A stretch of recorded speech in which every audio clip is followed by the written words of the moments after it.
Every word ever spoken carries a shadow, a pulse of intention. Most never hear it, but you can. Behind every smile, every promise, every handshake lies a rhythm of truth or deceit. This isn't about manipulation, it's about awakening to the unseen codes of language, gesture, and silence. In a world built on persuasion, the greatest power is not to lie, but to see through lies, to influence without deceit, to speak truth so persuasively it becomes irresistible. Tonight, you'll learn the art the world's most powerful people use, sometimes to deceive, sometimes to inspire. Welcome to How to Spot Lies and Influence Anyone, the ultimate decoding of human intent. In the beginning, there was truth. A child's first cry pierces the air, raw, unfiltered, carrying the absolute authenticity of pure need. No deception, no agenda, just the naked honesty of existence, demanding recognition. But somewhere between that first breath and the moment we learn to speak, something changes. We discover the power of untruth. Watch a 4-year-old deny breaking a vase while chocolate still stains their fingers. The lie blooms naturally, instinctively, as if written in our DNA. This is not corruption, this is evolution. For in that moment of innocent deception, humanity reveals one of its most profound survival mechanisms, the ability to bend reality to our will through words. Every lie begins with a need, the need to survive, to belong, to protect, to win. In the corporate boardroom, executives reshape quarterly projections not from malice, but from the primal fear of failure. In the bedroom, lovers whisper sweet falsities not to hurt, but to preserve something precious and fragile.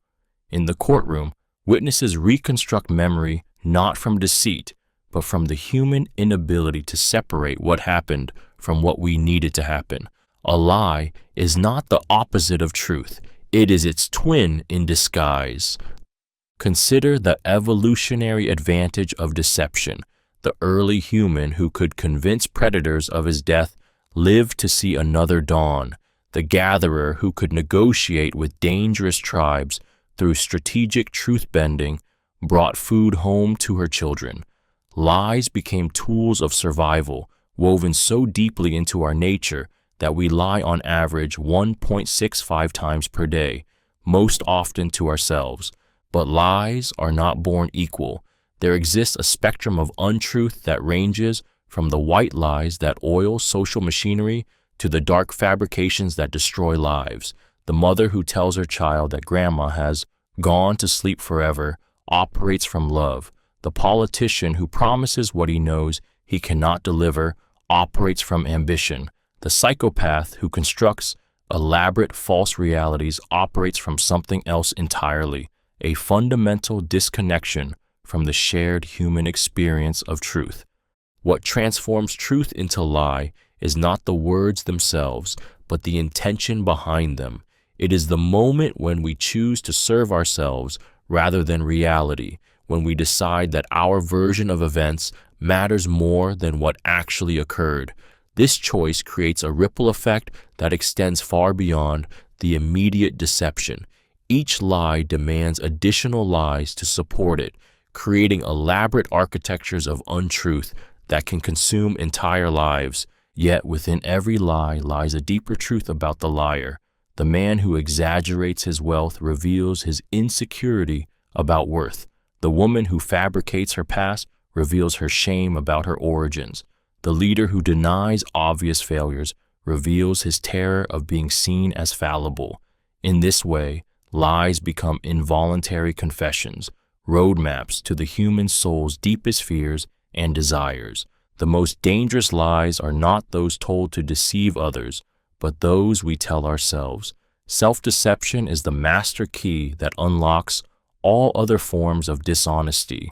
When we convince ourselves that our motives are pure, that our actions are justified, that our version of events is the only truth that matters, we become capable of inflicting tremendous harm while maintaining our sense of righteousness. Understanding the birth of lies requires us to face an uncomfortable truth. We are all liars. The question is not whether we deceive, but why, how, and to what end. The person who claims never to lie is telling perhaps the greatest lie of all, but in acknowledging our capacity for deception, we take the first step toward transcending it, toward becoming beings capable of recognizing truth, not just in others, but in ourselves. Truth has a heartbeat. It pulses through the body with the steady rhythm of authenticity, creating a symphony of signals that speak louder than words. The truthful person breathes differently, stands differently, moves through space with the unconscious grace of someone who has nothing to hide. Their body becomes an instrument of honesty. Each gesture, each micro-expression, each shift in posture, revealing the deeper reality beneath the surface of speech. Watch someone tell the truth about something they're passionate about. Their eyes dilate slightly, pupils expanding to take in more light as if the truth itself illuminates their vision. Their breathing deepens, becomes more rhythmic, as if drawing strength from the authenticity of their words.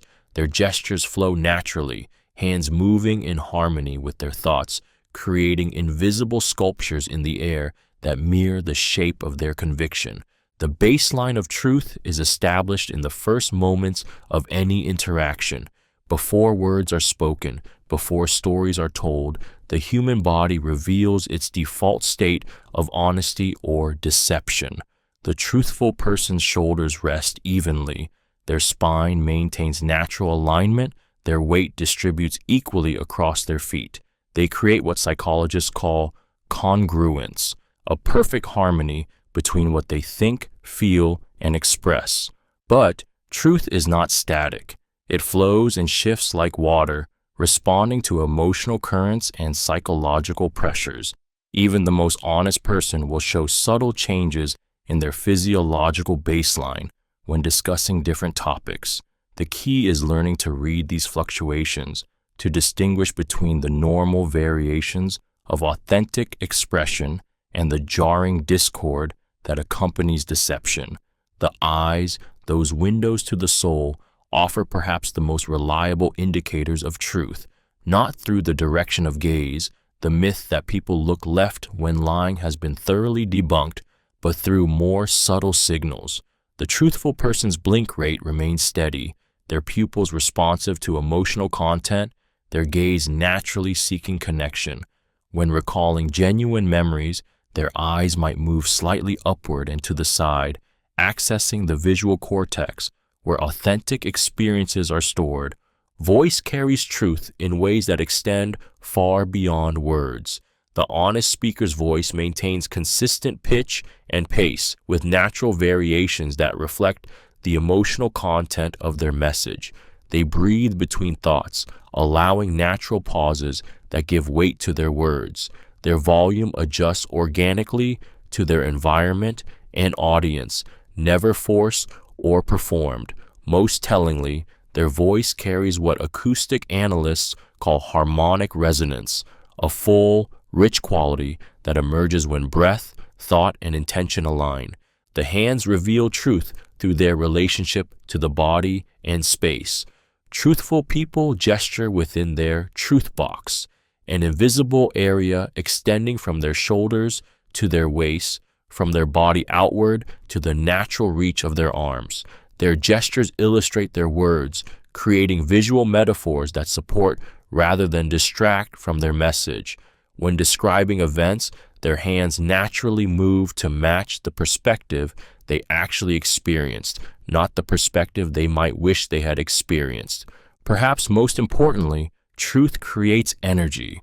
The truthful person generates a sense of presence that others can feel even when they cannot consciously identify its source.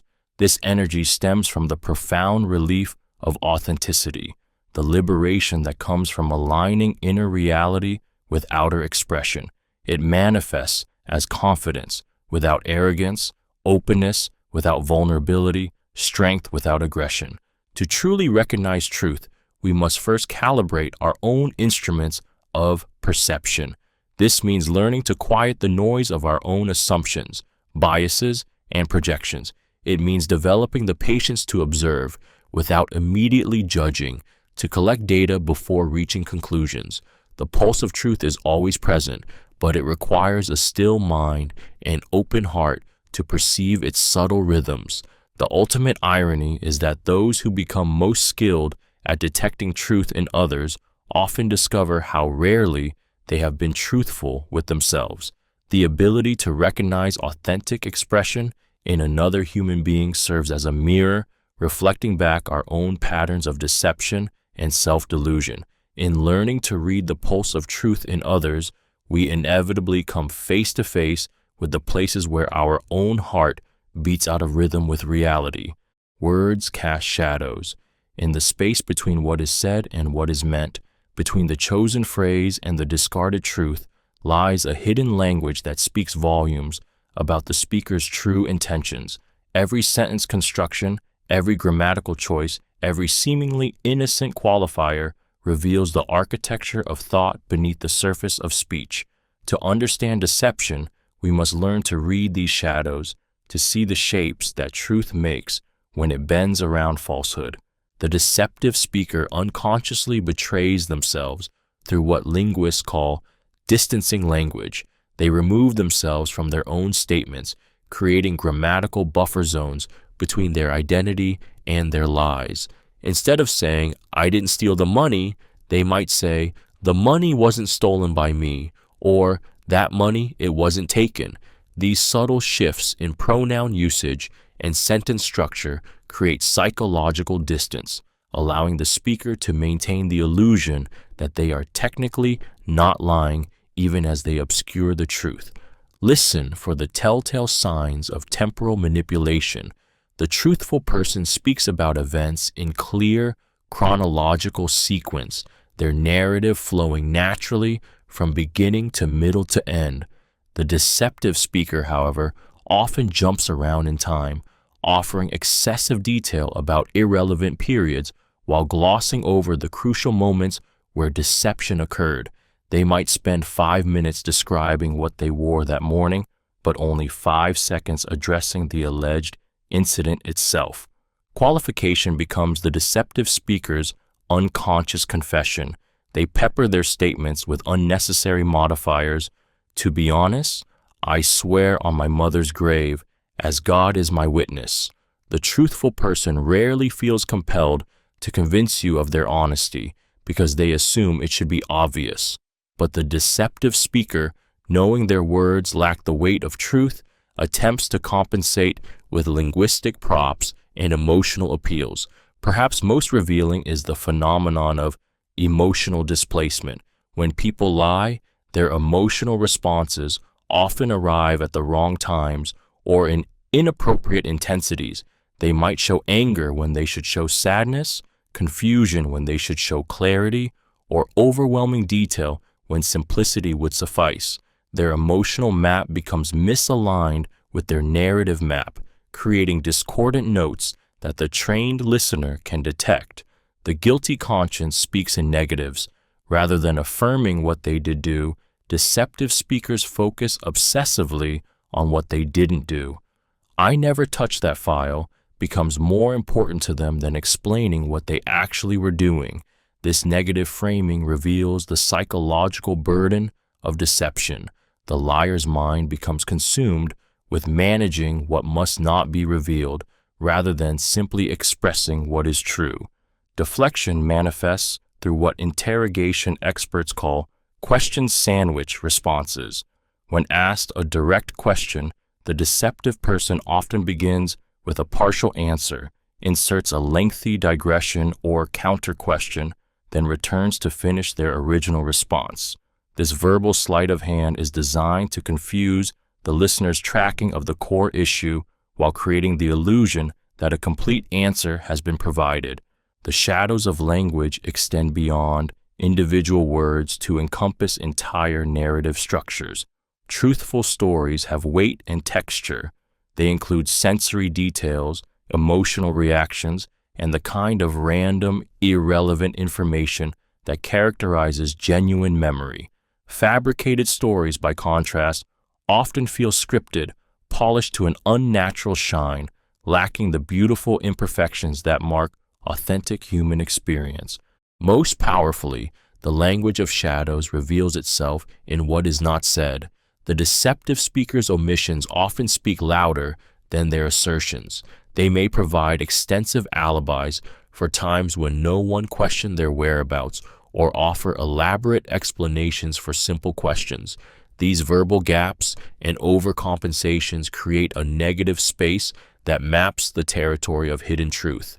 To read the language of shadows requires us to become linguistic detectives, analyzing not just content, but structure, not just meaning, but method. It demands that we develop the patience to listen beyond the surface of words to the deeper grammar of intention.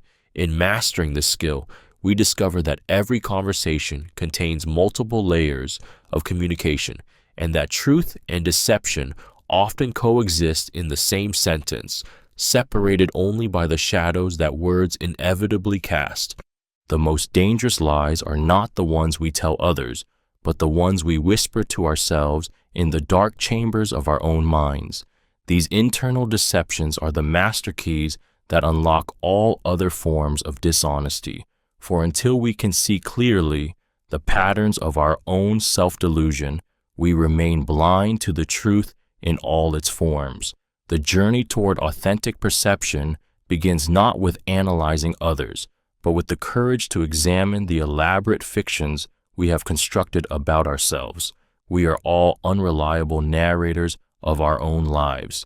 Memory serves not truth but ego, selectively editing our past to support the story we need to believe about who we are.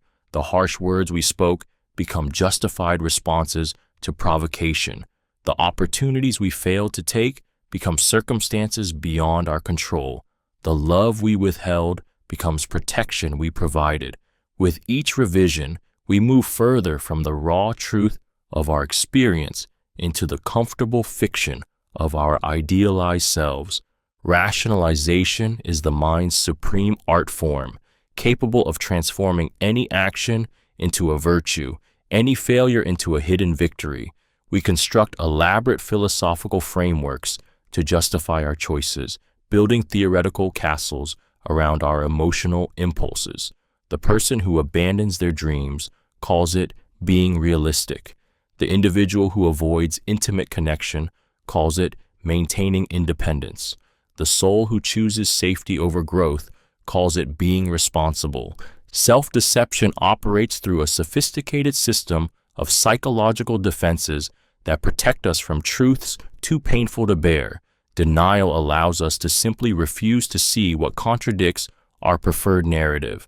Projection enables us to see our own faults clearly when they appear in others while remaining blind to them in ourselves. Displacement lets us direct our anger at safe targets rather than addressing its true source. These mechanisms serve a purpose. They protect the fragile construction of identity from the harsh winds of reality. The lies we tell ourselves often begin as temporary shields against overwhelming circumstances. The child who survives abuse by convincing herself that her parents' cruelty is actually love. The soldier who endures war by believing that violence serves a noble cause. The employee who accepts degradation by insisting that loyalty will eventually be rewarded. These adaptive fictions help us survive situations we cannot escape or change, but they become prisons when we carry them into new circumstances where truth would serve us better. Perhaps the most pervasive self-deception is the belief that we are fundamentally different from those we judge. We see clearly the selfishness in others while telling ourselves that our own self-interest is enlightened. We recognize immediately the ego in their achievements while believing our own success stems purely from merit. We spot their self-deception from miles away while remaining convinced that we see ourselves with perfect clarity. The internal lies we construct about our motives may be the most costly of all. We tell ourselves we stay in destructive relationships out of love when the truth is fear. We convince ourselves we avoid challenges out of wisdom when the reality is cowardice. We claim we sacrifice for others when we are actually serving our own need to feel needed. These motivational mirages prevent us from developing genuine self-knowledge and making choices aligned with our authentic values. Breaking through self-deception requires what psychologists call radical honesty, the willingness to face our own shadow without the protective filters of justification and rationalization. This means learning to distinguish between the story we tell about our feelings and the feelings themselves, between our explanation for our behavior and the actual impulses that drive it. It demands that we develop the capacity to hold paradox, to see ourselves as both noble and petty, wise and foolish, loving and selfish. The process of dismantling internal lies is simultaneously liberating and terrifying. As each false belief falls away, we face the vertiginous freedom of not knowing who we really are. But in this space of unknowing, possibility is born. When we stop defending the fictional version of ourselves, we become free to discover who we actually are beneath the layers of self-deception. We find that truth, however painful, is always more solid ground than the shifting sands of self-delusion. The ultimate irony of self-deception is that the truth we spend so much energy avoiding is rarely as devastating as we imagine. The flaws we work so hard to hide are often the very qualities that make us human and relatable. The failures we refuse to acknowledge are frequently the experiences that taught us our most valuable lessons. In learning to face ourselves with compassion and honesty, we discover that truth is not the enemy of self-love, but its foundation. Within you lives a silent witness, an aspect of consciousness capable of observing your thoughts without being consumed by them, of watching your emotions without being swept away by their currents. This inner observer is your greatest ally in the quest to perceive truth, for it alone can see clearly through the fog of personal bias, emotional reactivity, and unconscious projection that clouds ordinary perception. Awakening this observer is not just about becoming better at detecting lies in others. It is about developing the capacity to see reality as it actually is, rather than as we wish it to be. The observer exists in the space between stimulus and response, in that pregnant pause where choice lives. Most people move through life in a reactive state, their perceptions immediately colored by their judgments, their responses predetermined by their conditioning. But the awakened observer learns to inhabit that pause, to create space between seeing and interpreting, between hearing and deciding what it means. In this space, truth has room to breathe. To activate your inner observer, begin with the simplest practice of all. Notice your breath. Not to change it, not to control it, but simply to witness the automatic rhythm of life moving through your body. As you watch your breath without interference, you begin to understand the nature of pure observation, awareness without agenda, attention without attachment. This is the foundation upon which all clear perception is built. Now extend this awareness to your body. Notice the weight of your feet against the ground, the temperature of the air against your skin, the subtle tensions that live in your shoulders and jaw. Can you observe these sensations without immediately trying to adjust them? Can you simply witness what is without the compulsive need to make it different? This quality of non-interfering attention is the essence of the observer consciousness. As your observer strengthens, turn its attention toward your mind. Watch your thoughts arise and dissolve like clouds passing across an empty sky. Notice how some thoughts capture your attention while others drift by unnoticed. Observe the voice in your head that constantly comments, judges, plans, and worries. Can you see this voice as just another phenomenon arising in consciousness rather than the totality of who you are?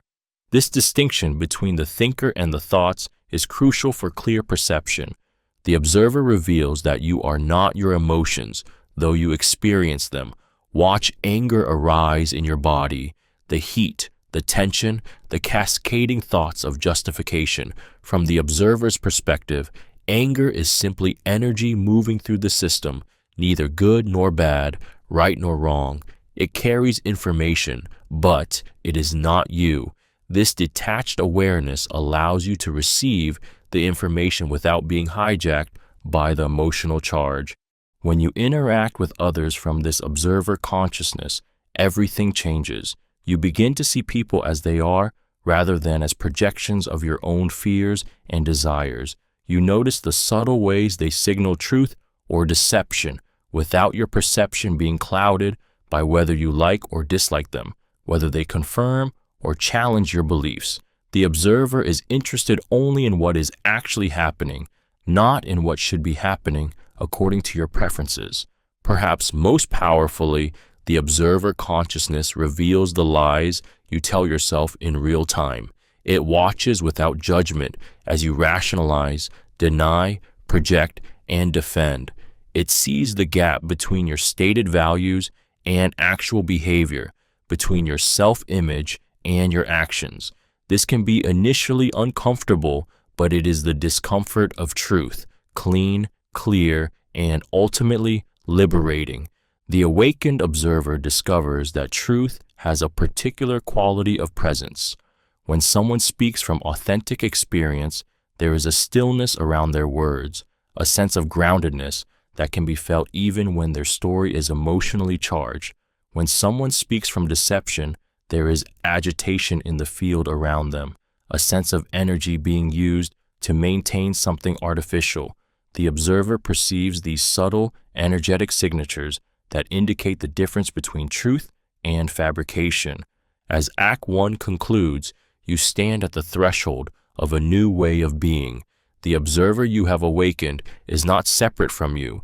It is you, but you freed from the compulsive identification with your thoughts, emotions, and story about yourself.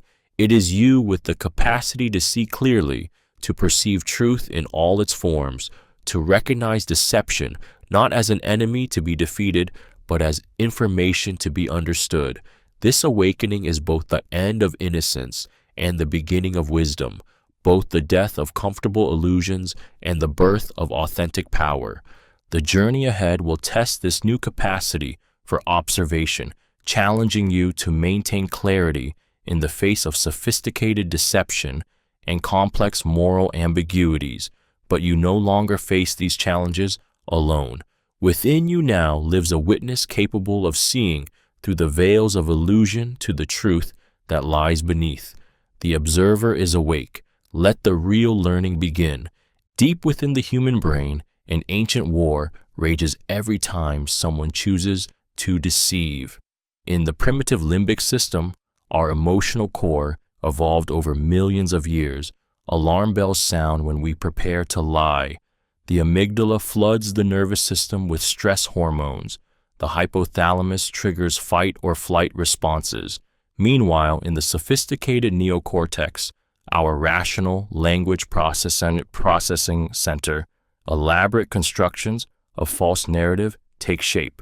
This fundamental conflict between our emotional honesty and our intellectual capacity for deception creates the architecture upon which all lie detection is built.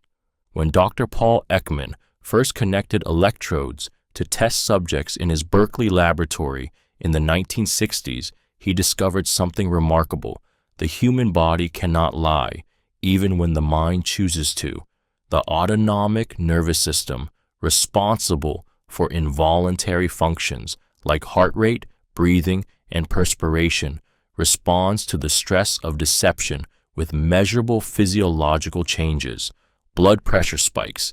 Galvanic skin response increases as microscopic sweat glands activate. Breathing patterns shift from deep and regular to shallow and erratic. The polygraph machine, despite its controversial reputation in courtrooms, reveals profound truths about the neurophysiology of deception. When we examine the polygraph's 4 primary measurements, cardiovascular activity, respiratory patterns, galvanic skin response, and blood pressure, we're essentially monitoring the limbic system's rebellion against the neocortex's deception. the body becomes a whistleblower, betraying the mind's attempts at falsehood. Modern neuroscience has revealed even more sophisticated mechanisms at work.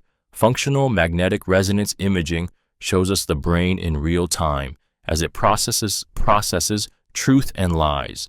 The anterior cingulate cortex, responsible for conflict monitoring, lights up like a Christmas tree when someone lies, showing increased metabolic activity as the brain works harder to suppress truth and construct falsehood.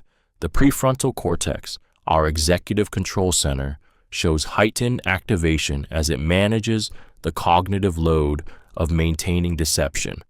But the most fascinating discovery lies in what scientists call emotional leakage, the involuntary expression of authentic feelings that seep through even the most carefully constructed deceptions. Micro-expressions, lasting mere fractions of a second, reveal true emotions before conscious control can suppress them.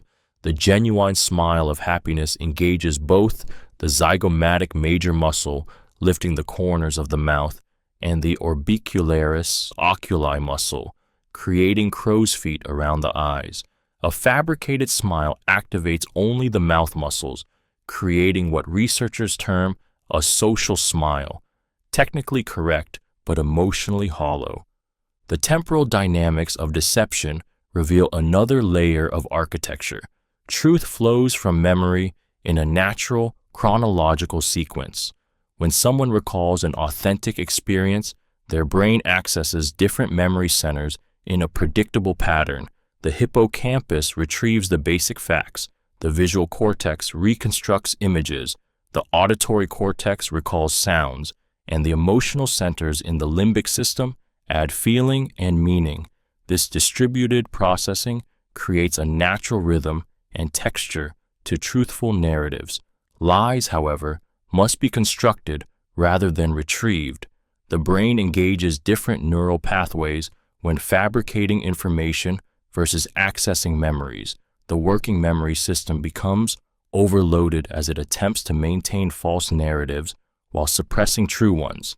This cognitive burden manifests in subtle delays, inconsistencies, and the characteristic tells that trained observers can detect. The stress of maintaining deception creates what psychologists call cognitive load, the mental effort required to keep false stories coherent while monitoring the listener's reactions and suppressing contradictory truths. This load increases exponentially with the complexity and duration of the lie. Simple deceptions might cause minimal stress, but elaborate falsehoods create sustained activation of stress response systems that eventually break through conscious control. Perhaps most importantly, the architecture of lies reveals individual variation in deceptive ability. Some people show minimal physiological response to lying, not because they're natural sociopaths, but because they've learned to compartmentalize truth and falsehood so effectively that their limbic systems no longer register the conflict. Others display exaggerated stress responses even to minor deceptions, their nervous systems hypervigilant to any departure from absolute honesty. Understanding this neural architecture allows us to see deception not as a moral failing, but as a predictable neurological process. The brain's response to lying follows consistent patterns that can be measured, analyzed, and interpreted. But this scientific understanding comes with a sobering realization.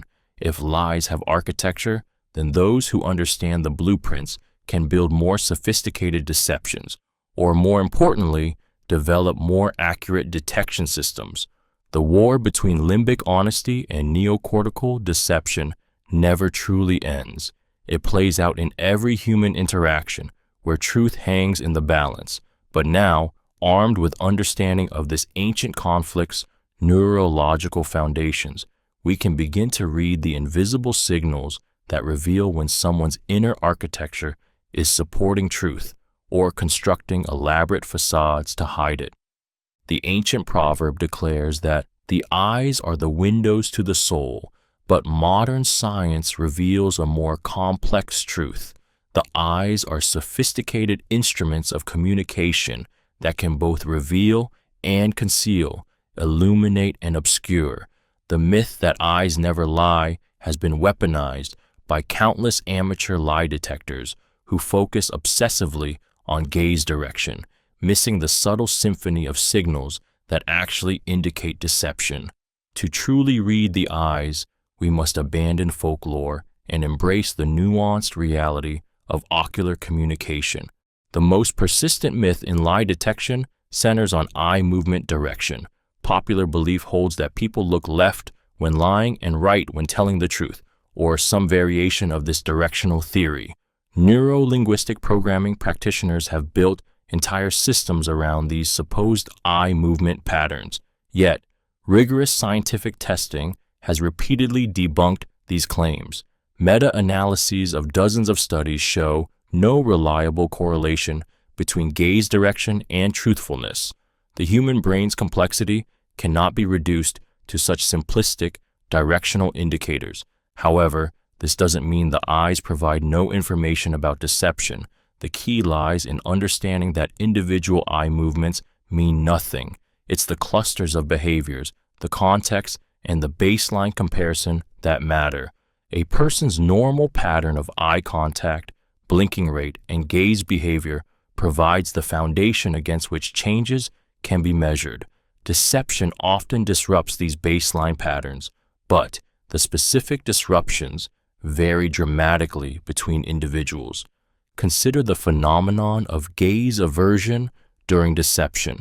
Some liars maintain excessive eye contact, having learned that honest people look you in the eye. Others avoid eye contact entirely, overwhelmed by the cognitive load of lying while maintaining social connection. Still others display erratic patterns, making normal eye contact during truthful portions of their narrative, but shifting their gaze during deceptive segments. The pattern itself matters less than the change from their established baseline. Pupil dilation offers more reliable information than gaze direction.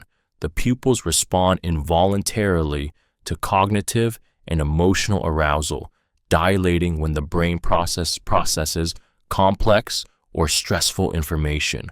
During deception, the mental effort required to construct false narratives while suppressing true ones often triggers measurable pupil dilation. However, this response must be interpreted carefully. Pupils also dilate with interest, attraction, fear, and various medical conditions. Context becomes crucial for accurate interpretation.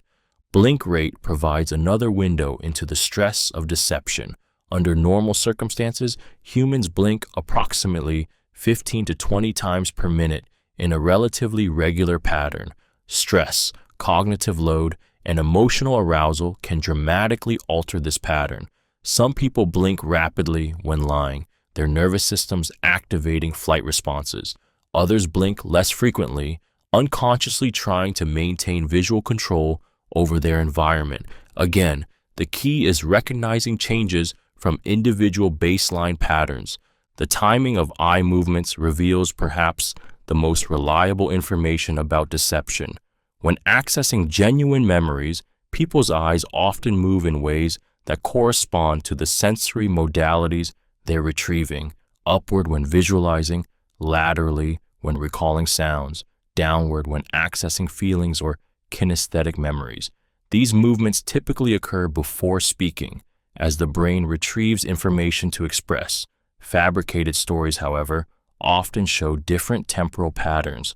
Eyes moving after speaking begins, as the brain constructs rather than retrieves information. Micro-expressions around the eyes provide crucial context for verbal communication.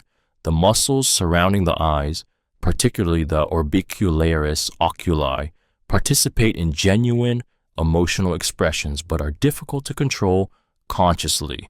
A truthful person experiencing genuine emotion will show coordinated activation of facial muscles, including subtle contractions around the eyes that match their expressed feelings. Deceptive emotional displays often lack this ocular component, creating subtle incongruences that trained observers can detect. But perhaps the most important aspect of reading eyes lies in understanding what they reveal about cognitive processing.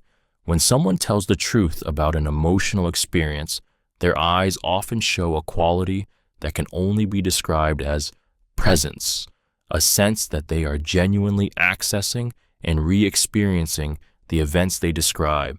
Their gaze might become slightly unfocused as they look inward to retrieve memories, or intensely focused as they work to communicate complex experiences accurately.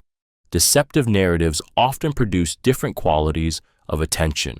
The fabricating person's eyes might show signs of internal construction, a slightly artificial quality as they build rather than retrieve information, or they might display hypervigilance, constantly monitoring the listener's reactions to gauge whether their deception is being accepted.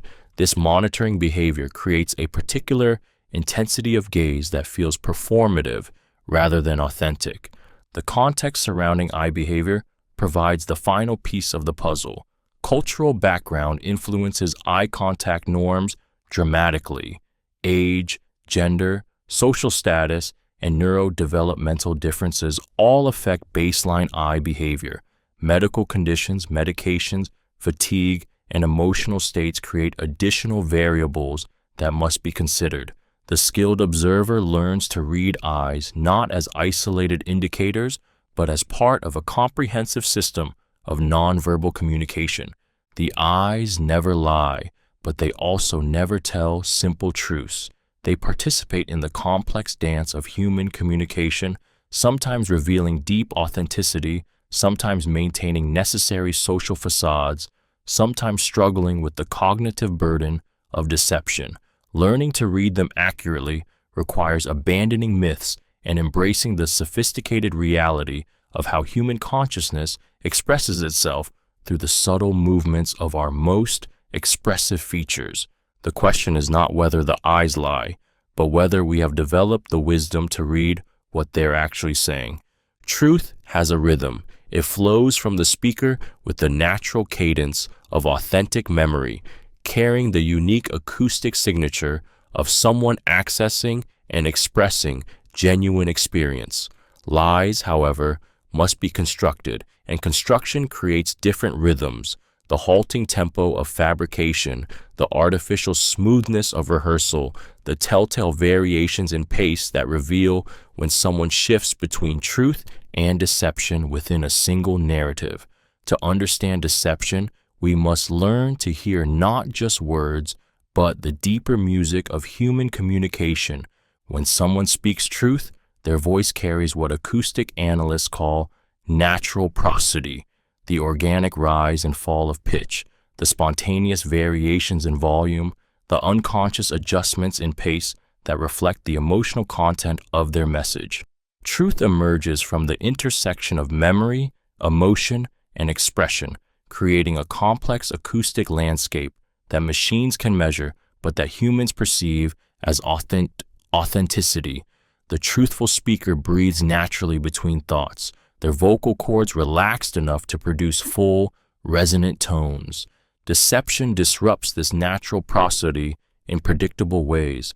The stress of lying often manifests as vocal tension, throat muscles constricting, breathing becoming shallow, pitch rising as the vocal cords tighten under psychological pressure. The fabricating speaker might speak faster than usual, driven by the unconscious desire to get through their deception quickly, or they might speak unusually slowly, each word carefully monitored to ensure it supports their false narrative. Modern voice analysis technology can detect deceptions that escape conscious perception. Digital signal processing reveals micro-tremors in vocal cords under stress, variations in fundamental frequency that indicate emotional arousal, and changes in harmonic structure that reflect cognitive load. Law enforcement agencies increasingly use these technologies, but the human ear, properly trained, remains remarkably sensitive to the acoustic signatures of deception. The phenomenon of vocal leakage parallels the emotional leakage visible in facial expressions. When someone attempts to conceal their true feelings while speaking, their conscious mind may control their words, while their unconscious emotional state influences their voice. The person claiming to be fine while grieving might speak in a higher pitch than usual, their vocal cords betraying the emotional constriction they're trying to hide. The individual denying anger might display vocal aggression through sharp consonants and clipped phrases, even while maintaining calm content. Hesitation patterns reveal perhaps the most reliable vocal indicators of deception. Truthful speakers pause naturally as they access memories, their hesitations coinciding with the retrieval of complex or emotional information. These pauses feel organic, serving the natural flow of communication. Deceptive speakers, however, often show different hesitation patterns, pausing after rather than before key statements as they monitor their listeners' reactions, or showing unusual fluency in areas where natural uncertainty would be expected. The temporal structure of speech provides another layer of analysis. When recounting genuine experiences, people typically speak faster during emotionally charged or exciting portions of their narrative, slower during complex or difficult sections. Their pace naturally matches the emotional content of their memories. Fabricated stories often lack this natural variation, maintaining artificial consistency that feels performed rather than authentic, or showing pace changes that don't match the supposed emotional content of the narrative. Volume variations offer additional clues about truthfulness. The honest speaker's volume adjusts organically to their content, becoming softer during intimate revelations, louder during exciting descriptions, dropping almost to a whisper when sharing painful memories.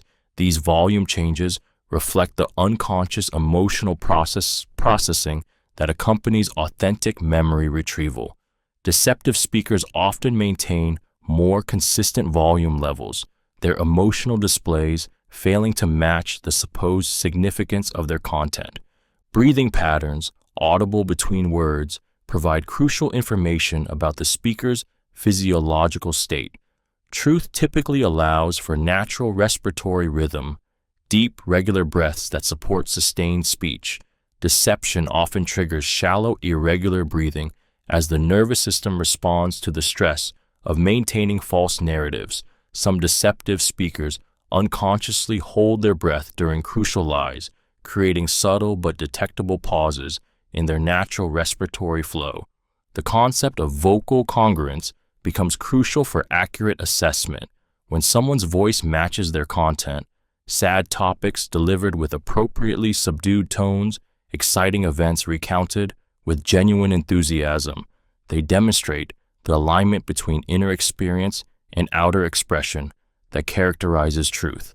Vocal incongruence, flat affect when describing supposedly wonderful experiences, or inappropriate emotional intensity when discussing minor events, often indicates that the speaker's true inner state differs from their expressed narrative. Regional accents and speech patterns provide additional context for vocal analysis. People often unconsciously modify their natural speech patterns when lying, sometimes reverting to childhood patterns under stress, sometimes adopting more formal or artificial speaking styles as they concentrate on maintaining deception. These changes from baseline speech patterns can be as revealing as any specific vocal characteristics. Perhaps most importantly, the skilled listener learns to distinguish between different types of vocal stress. The stress of concentration differs acoustically from the stress of deception. The vocal strain of emotional pain sounds different from the tension of fabrication. Medical conditions, fatigue, medications, and psychological states all influence vocal characteristics in ways that must be considered for accurate interpretation. The ultimate lesson of vocal analysis lies not in any single acoustic feature, but in learning to hear the integrated picture of human expression. Truth creates a particular kind of vocal presence, a sense that the speaker is genuinely present to their own experience and committed to sharing it authentically. This presence cannot be faked consistently over extended periods. though skilled deceivers can approximate it briefly. The sound of truth resonates through the complex interplay of physiology, psychology, and expression. Learning to hear it requires training our ears to detect the subtle acoustic signatures that distinguish authentic communication from sophisticated performance. In a world increasingly filled with artificial voices and digital manipulation, the ability to recognize the genuine acoustic fingerprint of human truth becomes not just useful but essential. Truth has rhythm, lies have rehearsal. The question is whether we have developed the ears to hear the difference. Beyond the measurable realm of facial expressions, vocal patterns, and physiological responses lies a more mysterious territory of human perception, the ability to sense deception through channels that science is only beginning to understand. Call it intuition, emotional intelligence, or pattern recognition, but experienced investigators, therapists, and human relations experts consistently demonstrate an uncanny ability to detect lies through means that seem almost supernatural. Yet, emerging research in neuroscience and psychology reveals that this sixth sense for deception operates through very real, if subtle, mechanisms of human perception. The human brain processes exponentially more information than reaches conscious awareness. While we consciously notice perhaps a dozen distinct elements in any social interaction, our unconscious mind simultaneously track hundreds of microsignals, minute changes in facial expression, subtle shifts in vocal tone, tiny variations in posture and gesture, even changes in scent and electromagnetic fields. This massive parallel processing creates what researchers call thin slice judgments, rapid, accurate assessments based on minimal conscious information.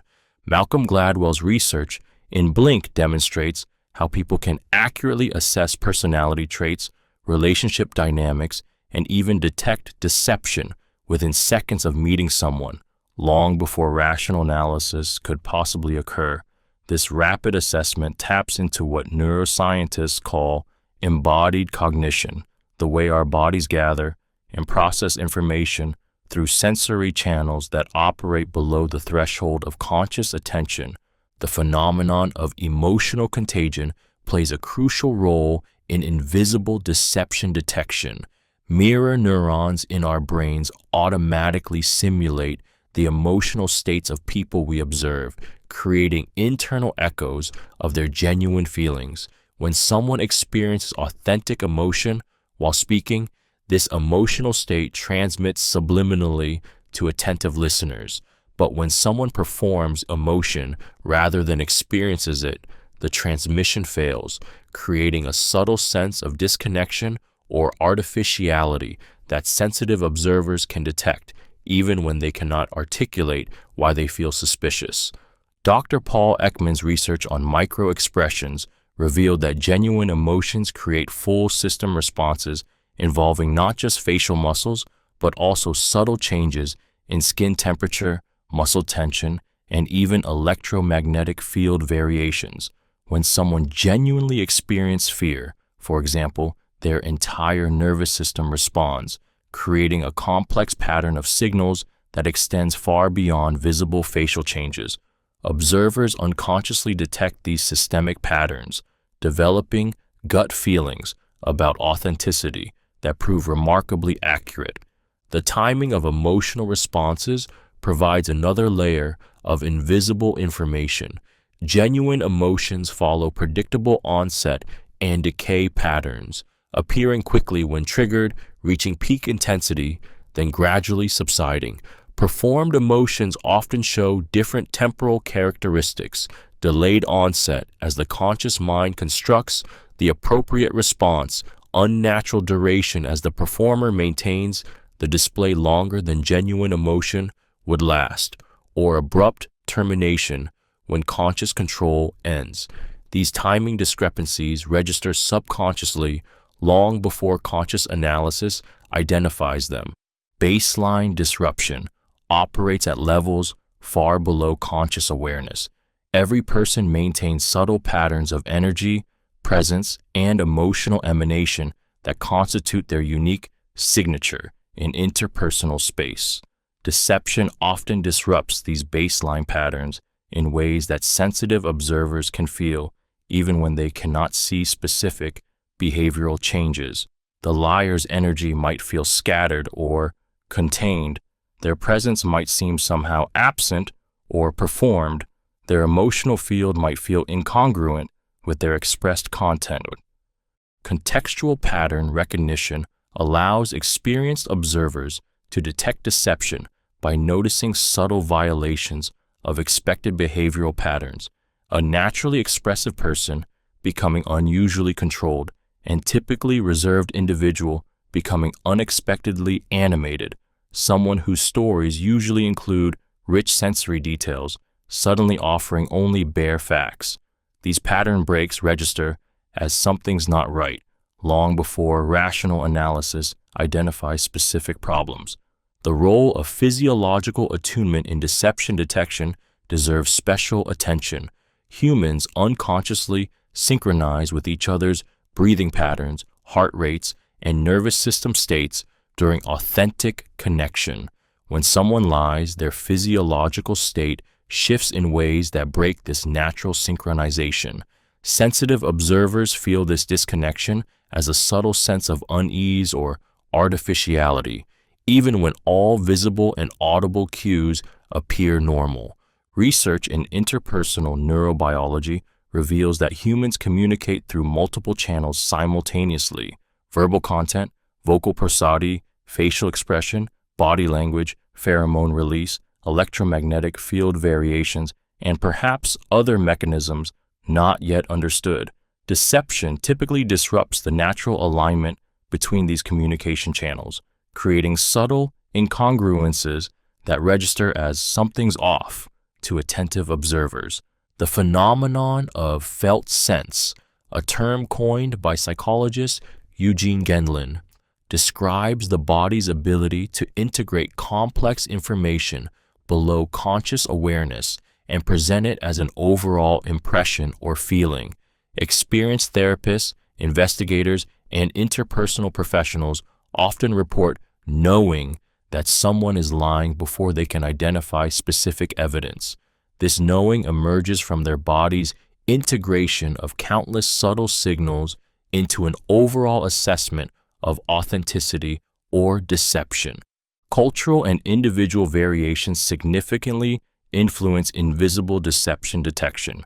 Some cultures emphasize interpersonal attunement more than others, producing individuals with enhanced sensitivity to subtle social signals.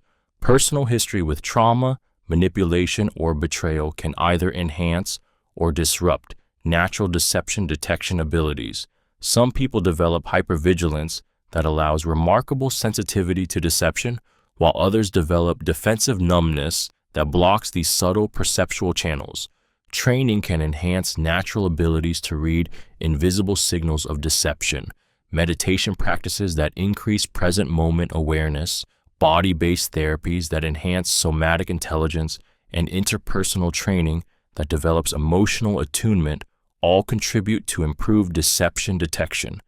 The key lies not in developing paranoia or suspicion, but in cultivating the quality of open, non-judgmental attention that allows subtle information to register clearly. Perhaps most importantly, reading the invisible requires learning to trust our deeper knowing while maintaining critical thinking. The goal is not to become suspicious of everyone, but to develop the capacity to receive and interpret the full spectrum of human communication. This enhanced perception serves not just deception detection, but authentic connection, the ability to truly see and understand others in all their complexity. The invisible realm of human communication contains profound wisdom about truth and authenticity. Learning to read these subtle signals opens doorways to deeper understanding of ourselves and others, revealing the magnificent complexity of human expression that extends far beyond words and conscious gestures into the mysterious territory of direct, heart-to-heart communication. After journeying through the labyrinth of lies and the architecture of deception, we arrive at the moment of synthesis, the integration of all we have learned into a unified system for perceiving truth and detecting deception. The truth decoder is not a single technique or simple formula, but rather a holistic approach that combines scientific understanding, practical skills, and intuitive wisdom into a comprehensive framework for reading human authenticity.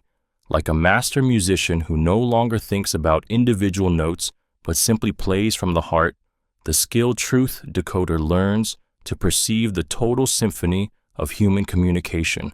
The foundation of effective truth decoding lies in what we might call baseline calibration, the process of understanding someone's normal patterns of communication before attempting to detect deviations that might indicate deception. Every human being has unique rhythms of speech, characteristic patterns of gesture, individual styles of eye contact, and personal approaches to emotional expression. These baseline patterns form the canvas against which changes become visible.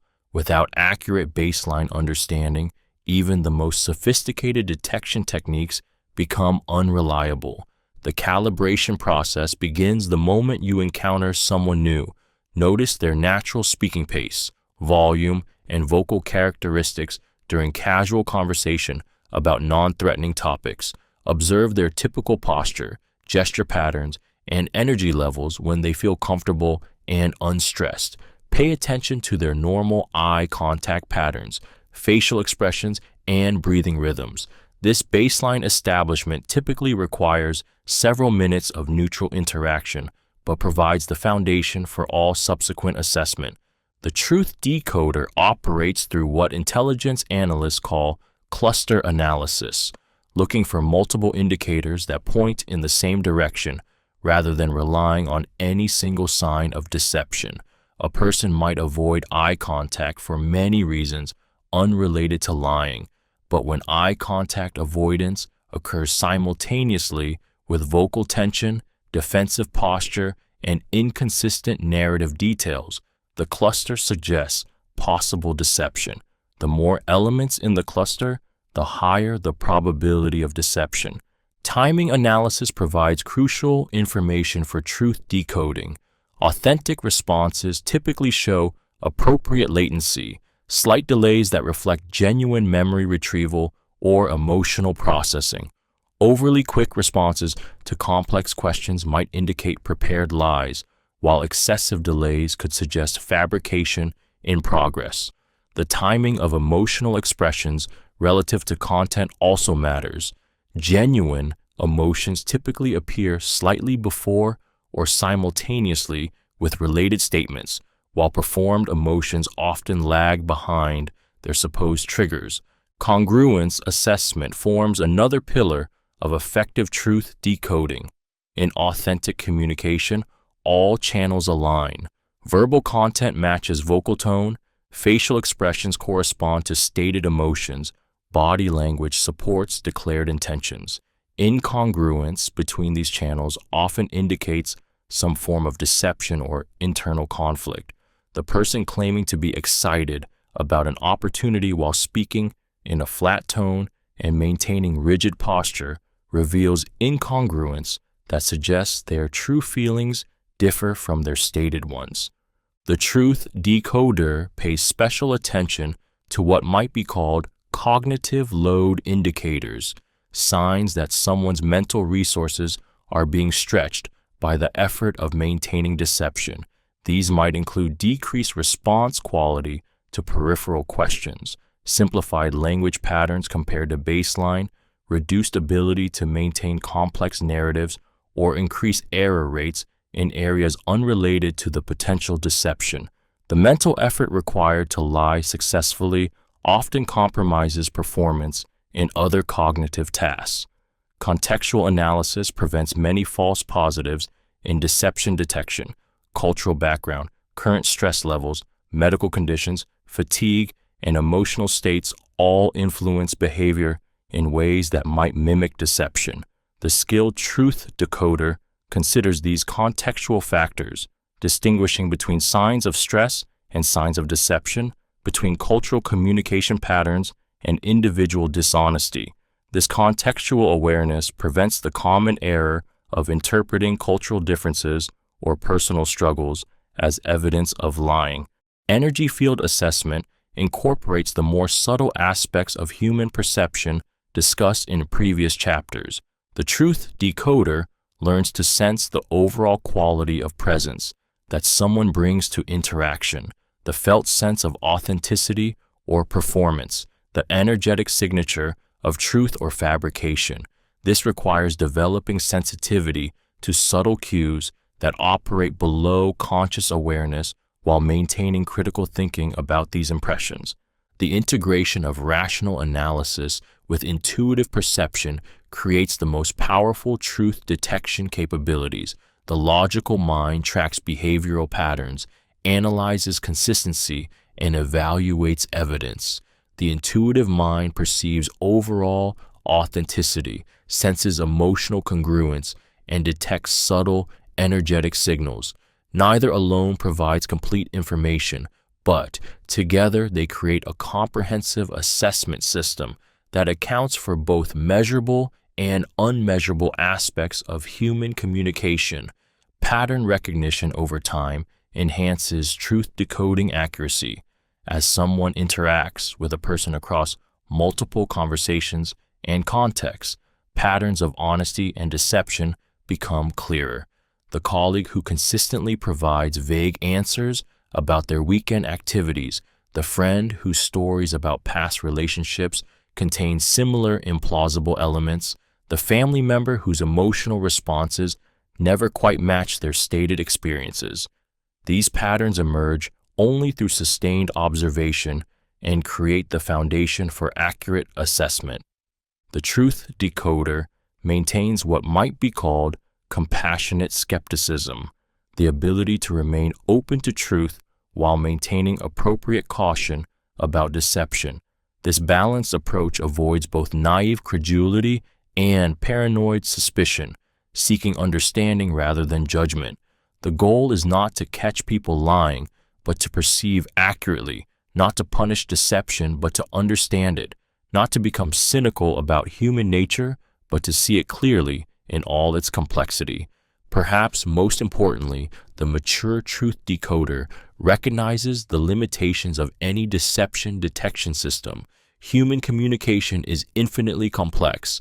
Individual differences are vast, and contextual factors can overwhelm even the most sophisticated analysis.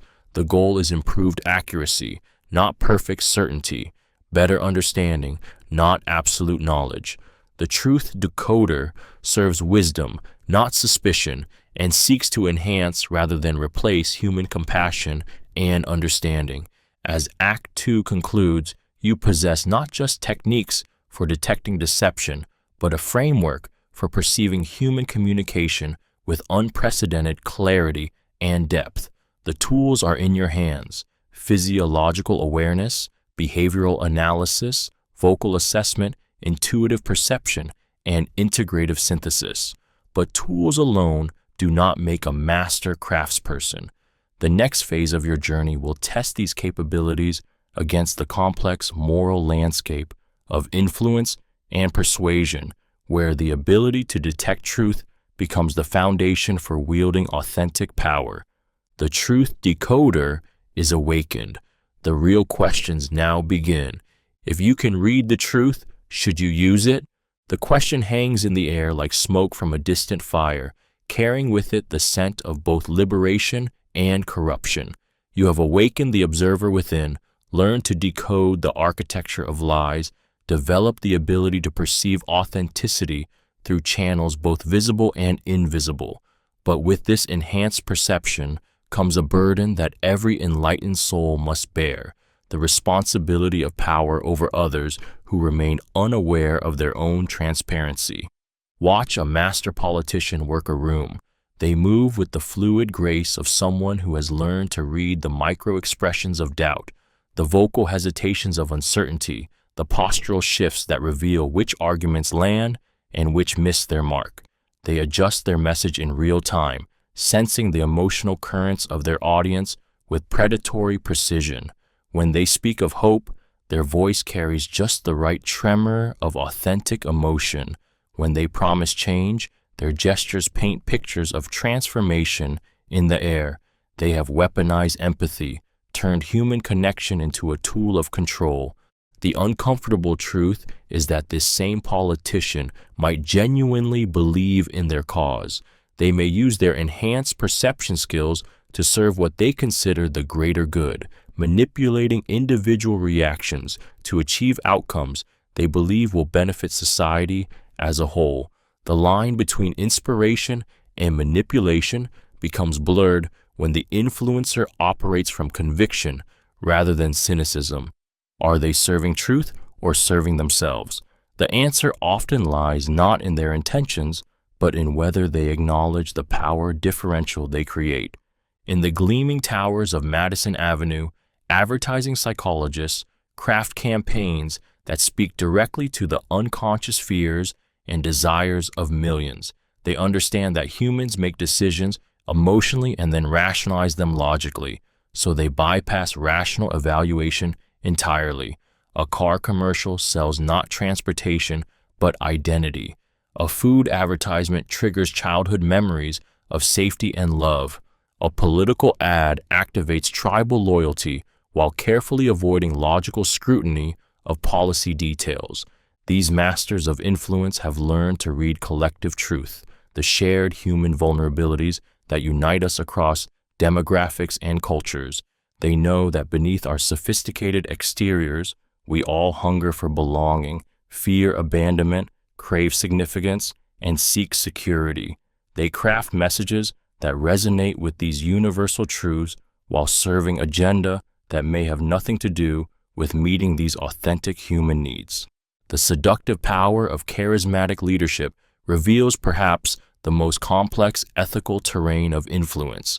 Consider the leader who genuinely inspires others to transcend their limitations, to reach for higher purposes, to sacrifice immediate gratification for meaningful contribution. Their ability to influence stems from authentic vision, personal integrity, and genuine care for those they lead. Yet they employ the same techniques of persuasion, emotional resonance, narrative construction, symbolic communication that manipulative leaders use to serve their own ego and greed. What distinguishes ethical influence from manipulation? The question haunts every person who develops the ability to read and shape human behavior. Intent matters, but intent can be unconscious or self-deceptive. Impact matters, but short-term negative impact might serve long-term positive outcomes. Consent matters, but people cannot consent to influences they cannot perceive. The ethical landscape of human influence contains no clear moral absolutes, only nuanced situations that demand wisdom, humility, and constant self-examination. The dance of power begins the moment you recognize your enhanced ability to perceive others' inner states. In casual conversation, you notice when someone's smile fails to reach their eyes, when their enthusiasm feels performed rather than genuine, when their agreement masks underlying resistance. This knowledge creates an immediate power differential. You see them more clearly than they see you, understand their emotional state better than they understand yours. How you handle this asymmetry reveals your character. The temptation to use enhanced perception for personal advantage proves almost irresistible. In negotiations, you can read when the other party is bluffing, when they're reaching their breaking point, when they're hiding information that could change the entire dynamic. In relationships, you can sense attraction, detect deception, anticipate needs before they're expressed. In professional settings, you can identify who holds real power, who harbors hidden agendas, who might become allies or obstacles. The question becomes not whether you'll use this information, but how. Perhaps the most insidious corruption comes not from dramatic abuses of influence, but from subtle erosions of authentic connection. When you can read others so clearly, genuine surprise becomes rare. When you can predict responses, spontaneous interaction becomes difficult. When you understand the mechanisms behind human behavior, the mystery and magic of human connection can fade into mechanical manipulation. The price of enhanced perception might be the loss of innocence that allows for genuine intimacy. Yet within this moral complexity lies extraordinary opportunity. The person who learns to read truth accurately and influence ethically becomes capable of serving others in ways that unconscious people cannot. They can provide feedback that actually helps rather than merely flatters. They can ask questions that guide others toward genuine self-discovery. They can create environments where authentic expression feels safe. They can use their influence to empower rather than control, to illuminate rather than obscure, to serve rather than exploit. The dance of power ultimately becomes a dance with yourself, an ongoing negotiation between your enhanced capabilities and your deeper values. Each interaction becomes a choice point. Will you use your perception to serve your agenda or to serve authentic connection? Will you employ your influence to get what you want or to help others discover what they truly need? Will you leverage your understanding to gain advantage or to create mutual benefit? The awakened soul discovers that true power lies not in the ability to control others, but in the capacity to control oneself. The greatest influence comes not from sophisticated manipulation, but from radical authenticity. The most profound persuasion emerges not from exploiting others' weaknesses, but from appealing to their highest aspirations. Yet reaching this understanding requires first confronting the shadow side of influence, the ways that enhanced perception can corrupt the perceiver and harm the perceived. The dance of power has begun. Your enhanced abilities are no longer theoretical, but practical realities that will shape every relationship, every conversation, every moment of human connection for the rest of your life. The choices you make about how to use these capabilities will determine not just your impact on others, but the kind of person you become.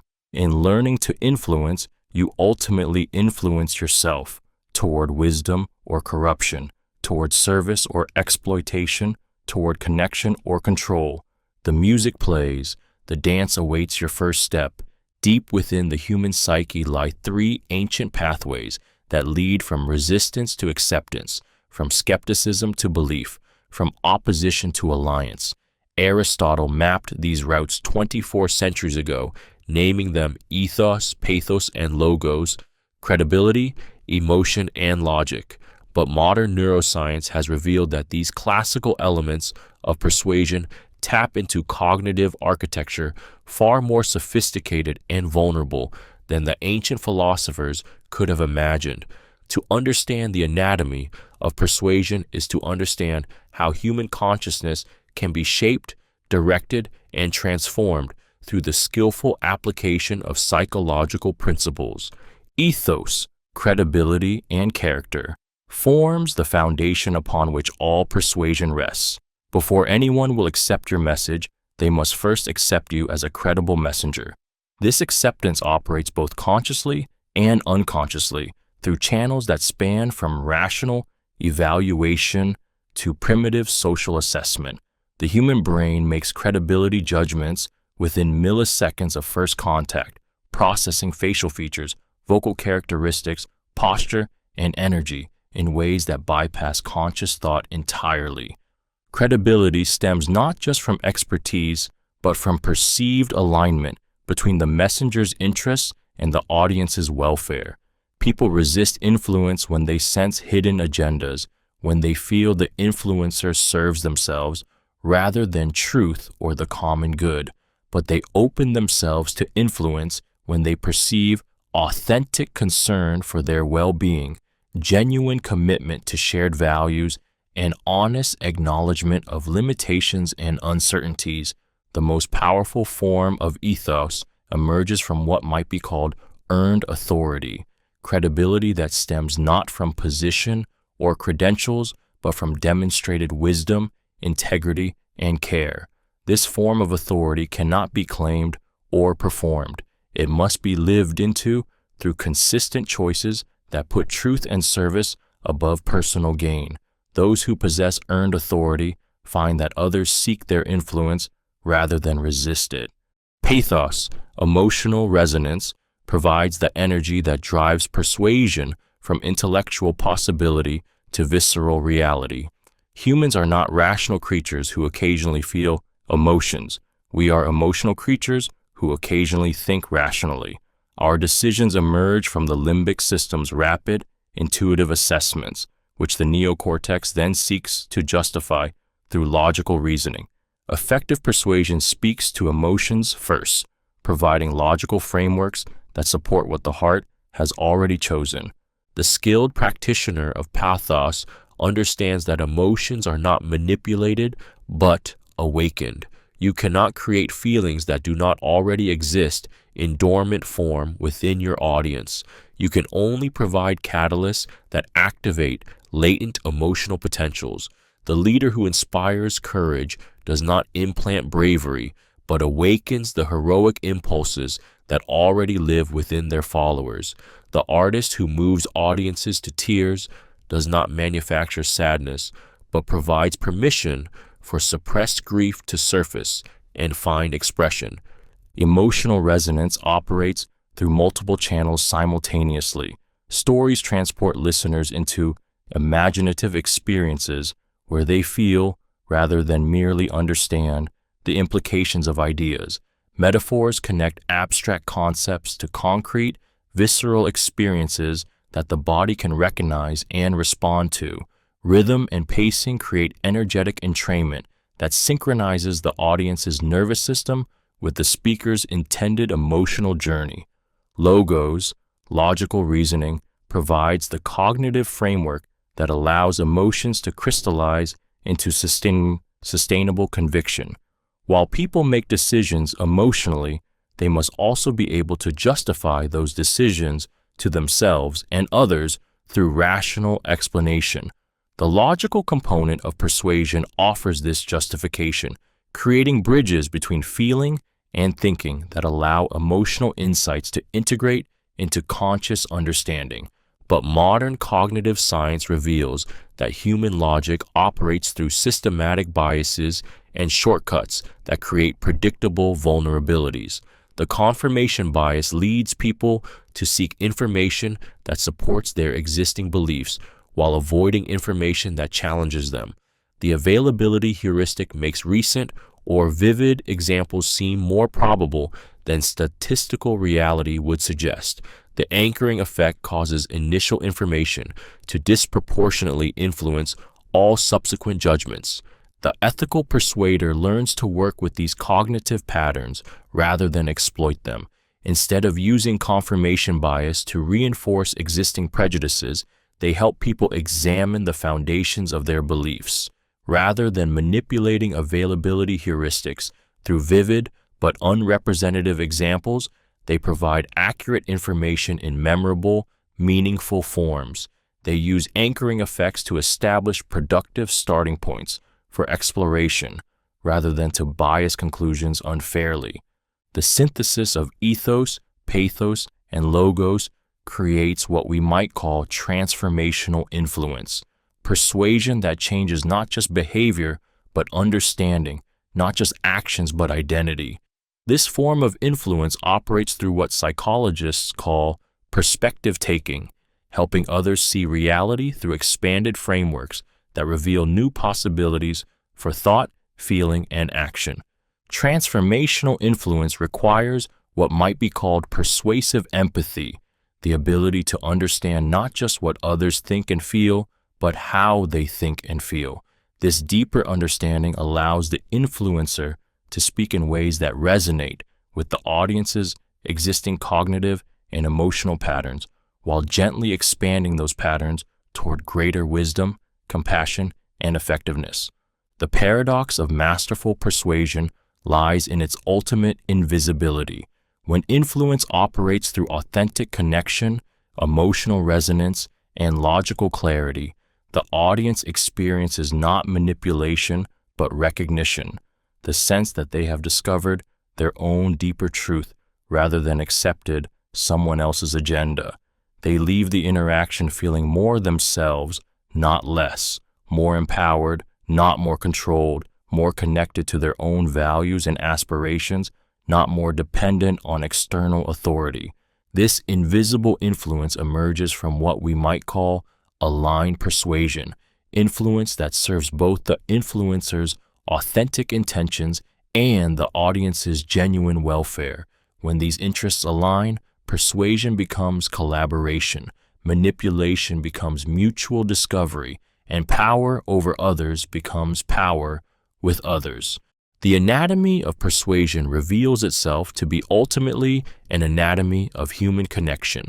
The techniques of influence, storytelling, metaphor, logical reasoning, emotional resonance are simply vehicles for the deeper human capacity to share consciousness, to help others see through our eyes while we learn to see through theirs.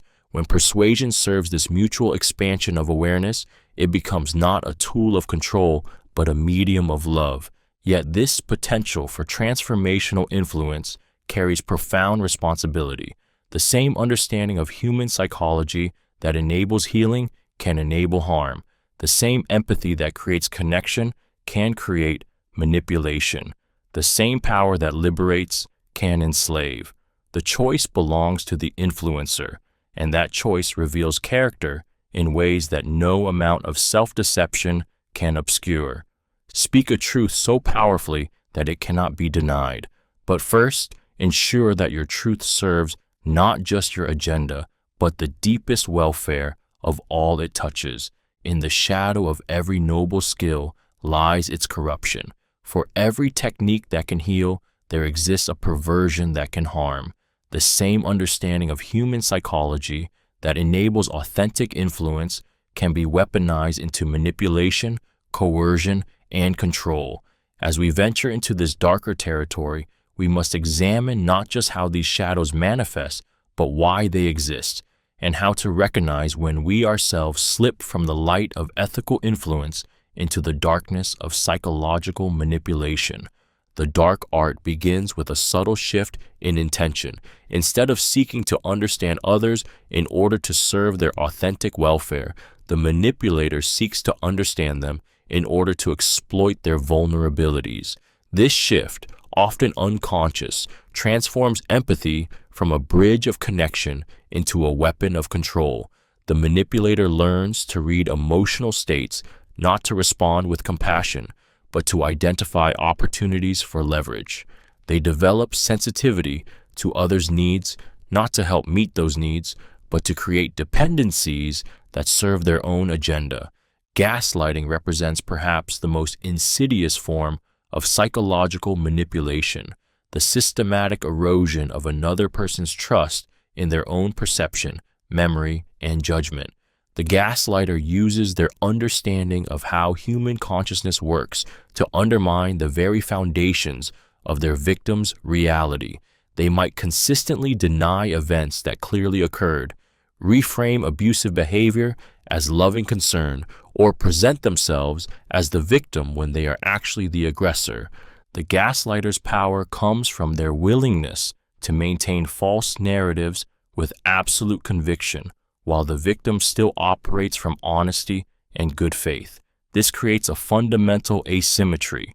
The victim assumes both parties are committed to truth and attempts to reconcile conflicting versions of reality, while the gaslighter has abandoned truth entirely in service of control.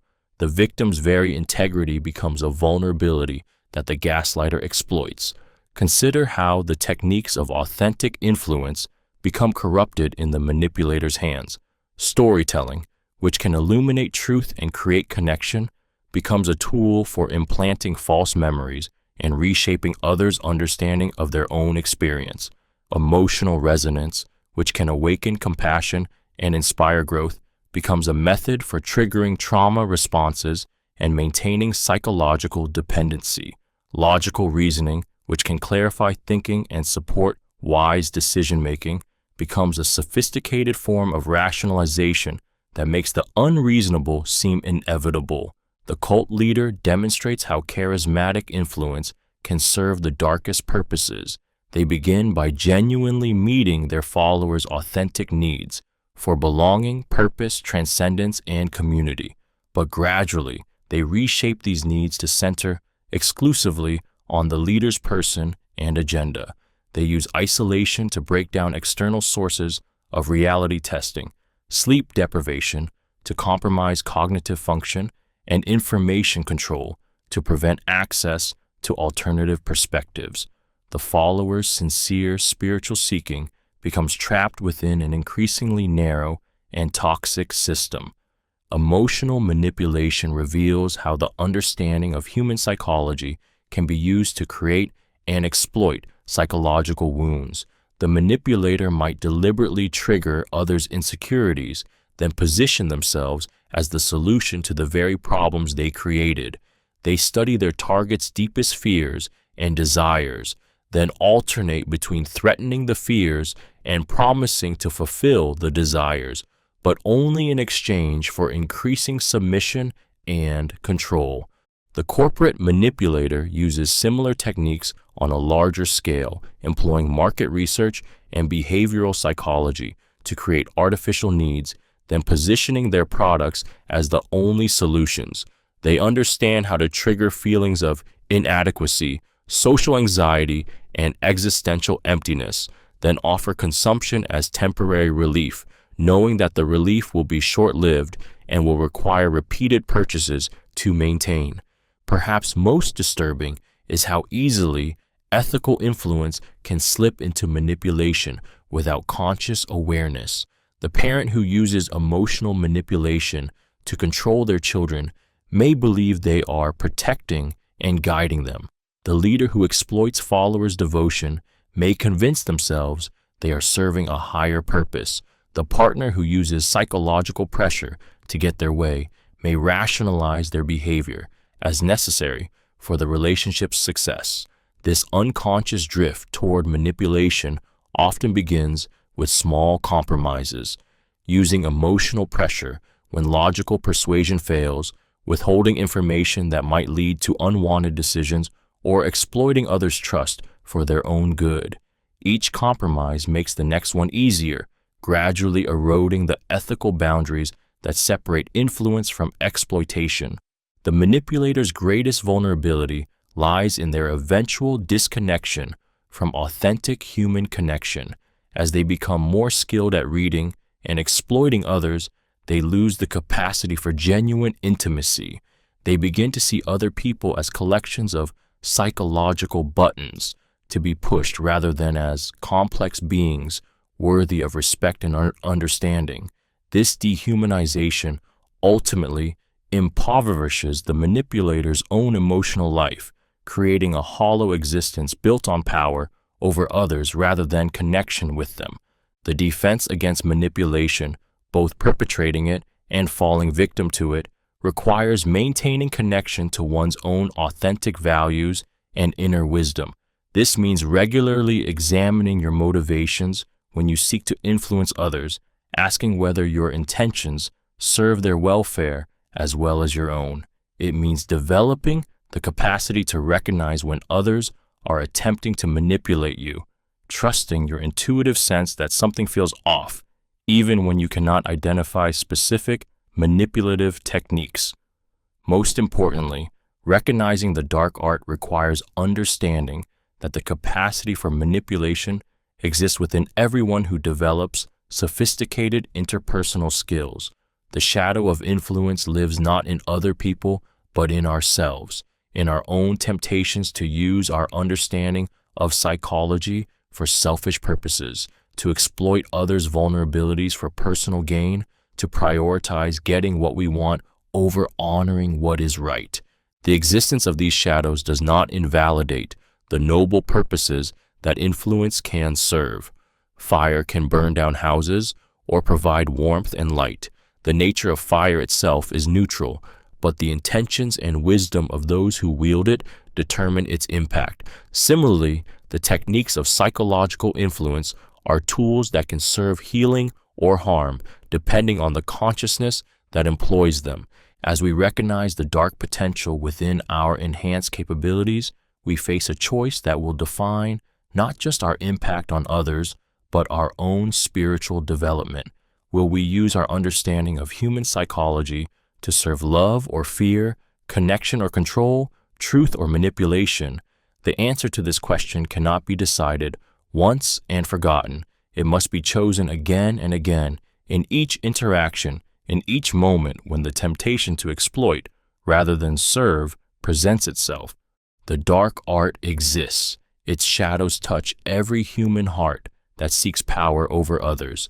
But in acknowledging these shadows, we create the possibility of choosing light, not the naive light that denies darkness, but the mature light that recognizes shadows and consciously chooses to serve something greater than the ego's hunger for control. The choice awaits, the shadows watch, the light beckons. Power without conscience corrupts the soul. This ancient truth echoes through every civilization, every spiritual tradition, every hard-won lesson of human experience. Yet here, in the aftermath of confronting the dark potentials of psychological influence, lies opportunity for redemption, not through the abandonment of power, but through its conscious alignment with integrity. The path forward requires neither naive surrender of our enhanced capabilities nor cynical embrace of manipulation, but rather the cultivation of what we might call conscious influence, power wielded in service of wisdom, compassion, and truth. The journey toward integrity begins with radical honesty about our own motivations. This means moving beyond surface justifications to examine the deeper psychological currents that drive our desire to influence others. Do we seek influence because we genuinely believe our perspective serves others' welfare, or because control over others feeds our ego? Do we want to persuade because we have discovered truths worth sharing, or because having others agree with us validates our sense of significance? These questions have no easy answers, and the honest self-examination they require can be profoundly uncomfortable. The ego's hunger for significance often masquerades as noble purpose. The teacher who insists on intellectual dominance may believe they are serving education while actually serving their need to feel superior. The activist who uses emotional manipulation to advance their cause may convince themselves they are serving justice while actually serving their addiction to moral righteousness. The leader who exploits followers' devotion may rationalize their behavior as necessary for achieving important goals while actually feeding their narcissistic need for worship and control. Redemption requires what spiritual traditions call dying to the false self, releasing the ego's demand to be right, significant, and in control. This psychological death feels threatening because the ego equates its dissolution with literal death. But those who surrender this false significance discover something profound. Authentic power emerges not from the ego's grasping, but from its dissolution. When we stop needing to be right, we become capable of perceiving truth. When we stop demanding significance, we become genuinely important. When we release the need for control, we discover real influence. The redeemed influencer operates from what we might call egoless empathy, the capacity to understand others so completely that the boundary between self and other temporarily dissolves. This is not the strategic empathy of the manipulator who reads others in order to exploit them, but rather the transformational empathy of the healer who understands others in order to serve their highest welfare. This form of empathy requires the influencer to hold space for outcomes they might not personally prefer, to support others' authentic choices, even when those choices conflict with the influencer's agenda. Integrity in influence demands what Buddhists call skillful means, the wisdom to adapt one's approach to serve each unique situation and individual without compromising core ethical principles. This might mean using humor to help someone examine a difficult truth, employing storytelling to make abstract principles concrete and memorable, or creating structured experiences that allow others to discover insights for themselves. The techniques remain sophisticated, but the intention shifts from manipulation to service. The practice of transparent influence provides a powerful tool for maintaining integrity while exercising psychological skill. This means making your intentions and methods visible to those you seek to influence, inviting their conscious participation in the process rather than bypassing their awareness. The transparent influencer might say, "I'm going to tell you a story that I hope will help illustrate this principle," or "I notice I'm feeling tempted to use emotional pressure here, but I'd rather explore what's really going on for both of us." This transparency seems to violate the principle that influence works best when it operates below conscious awareness. But paradoxically, transparent influence often proves more powerful than hidden manipulation because it honors others' intelligence and autonomy while creating authentic partnership in the process of discovery.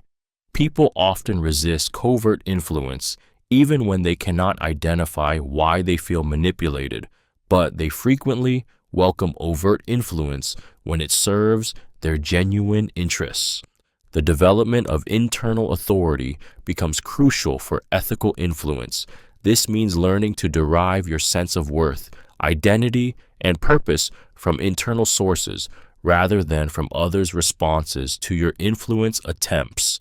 When you need others to agree with you in order to feel valuable, you become vulnerable to using manipulative techniques to secure that agreement.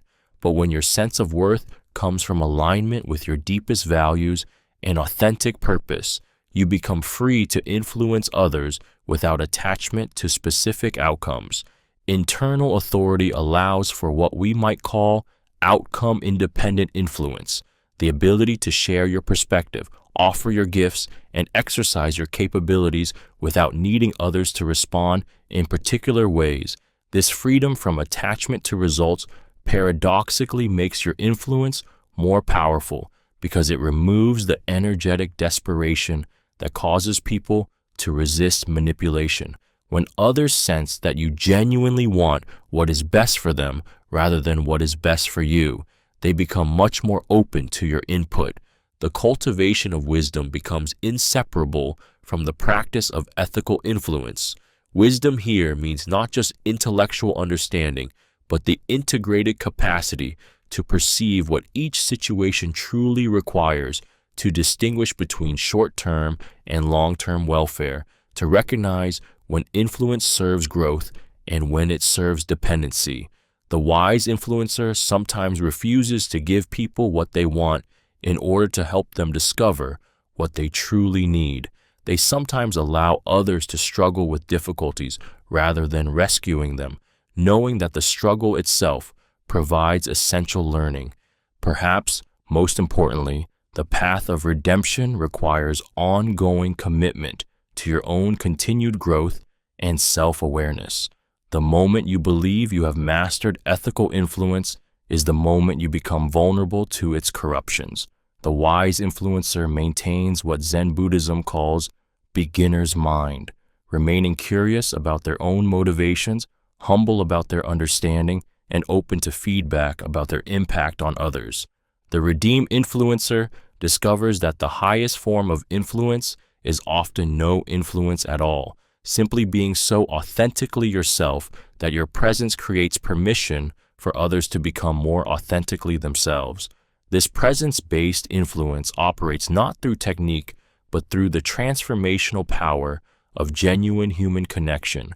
It requires nothing more than the courage to be vulnerable, the wisdom to listen deeply, and the compassion to care more about others' welfare than your own image. Redemption through integrity transforms the entire relationship between self and others. Instead of seeing other people as territories to be conquered or resources to be exploited, you begin to experience them as mirrors reflecting your own deepest nature, as teachers offering lessons you need to learn, as partners in the grand experiment of conscious evolution. Influence becomes not something you do to others, but something you share with others, a collaborative exploration of truth, possibility, and transformation. The path of redemption never ends. Each interaction provides new opportunities to choose integrity over manipulation, service over control, love over fear. The shadows of corruption remain as permanent possibilities, requiring constant vigilance and conscious choice. But for those who walk this path with sincerity and commitment, the reward is profound. The discovery that true power comes not from controlling others, but from liberating yourself, not from having influence over others, but from being influential through your authentic presence and genuine care. The choice for integrity awaits in every moment. The possibility of redemption lives in every interaction. The transformation of power from corruption to service represents perhaps the most important evolution any human being can undergo. In the quiet space between two people who truly see each other, something miraculous occurs. Words become secondary to presence. Technique gives way to genuine connection, and the very concept of influence transforms from manipulation into mutual revelation. Here, in this sacred territory of authentic human encounter, we discover the ultimate form of persuasion, radical understanding so complete, so compassionate, so present, that it allows both people to become more than they were alone. True influence emerges not from the desire to change others, but from the willingness to be changed by them. This paradox lies at the heart of empathetic influence, the recognition that in seeking to understand another person completely, we inevitably understand ourselves more deeply. The boundaries between influencer and influenced dissolve as both parties participate in a collaborative exploration of truth, meaning, and possibility. Watch two people in the kind of conversation that changes lives. They sit forward slightly, their breathing naturally synchronized, their attention completely focused on each other rather than on their own agendas. One speaks while the other listens, not just to words, but to the spaces between words, to the emotions beneath the content, to the unspoken dreams and fears that give meaning to what is said. When the listener responds, they do so not to convince or correct, but to reflect back what they have heard so clearly that the speaker feels truly seen for perhaps the first time. This quality of listening, what psychologists call empathic attunement, requires the temporary suspension of your own perspective in order to enter completely into another's experience. It means letting go of the need to be right, the compulsion to fix, the urge to judge or evaluate. Instead, you become a conscious mirror, reflecting back not just what the other person says, but who they are beneath their words, their hopes, their pain, their confusion, their wisdom. The transformational power of being truly heard cannot be overstated. Most people move through life feeling fundamentally misunderstood, carrying private experiences they believe no one else could comprehend. When someone finally receives their inner world with complete acceptance and understanding, profound healing becomes possible. Defenses soften, authentic self-expression emerges, and new possibilities for growth and change naturally arise. This healing happens not through advice giving or problem solving, but through the simple act of witnessing another person's truth without trying to change it. The empathetic listener creates what psychologists call psychological safety, a space where authentic expression feels not just possible, but welcomed. In this safety, people often discover aspects of themselves they had forgotten or never fully acknowledged. But empathetic influence operates on even deeper levels than emotional healing. When you understand someone so completely that you can see the world through their eyes, you gain access to their internal logic, the reasons their current perspectives and behaviors make perfect sense given their history, beliefs, and circumstances. This understanding allows you to speak in ways that resonate with their existing framework while gently expanding that framework to include new possibilities. The empathetic influencer becomes a translator between worlds, helping people see connections they had not noticed, possibilities they had not considered, strengths they had not recognized. But this translation happens not through persuasion, but through reflection, not through argument, but through insight, not through pressure, but through invitation. The change emerges from within the person rather than being imposed from without. Consider the difference between sympathy and empathy in the context of influence. Sympathy maintains distance. I feel sorry for your pain, while remaining safely separate from that pain. Empathy closes the distance. I feel your pain as if it were my own, creating temporary fusion of experience. This fusion generates profound connection, but also requires emotional courage, for to truly feel another's experience means temporarily taking on their suffering as well as their joy. The practice of empathetic influence demands what we might call emotional sobriety, the ability to feel others' emotions fully without being overwhelmed by them, to understand others' perspectives completely without losing your own center.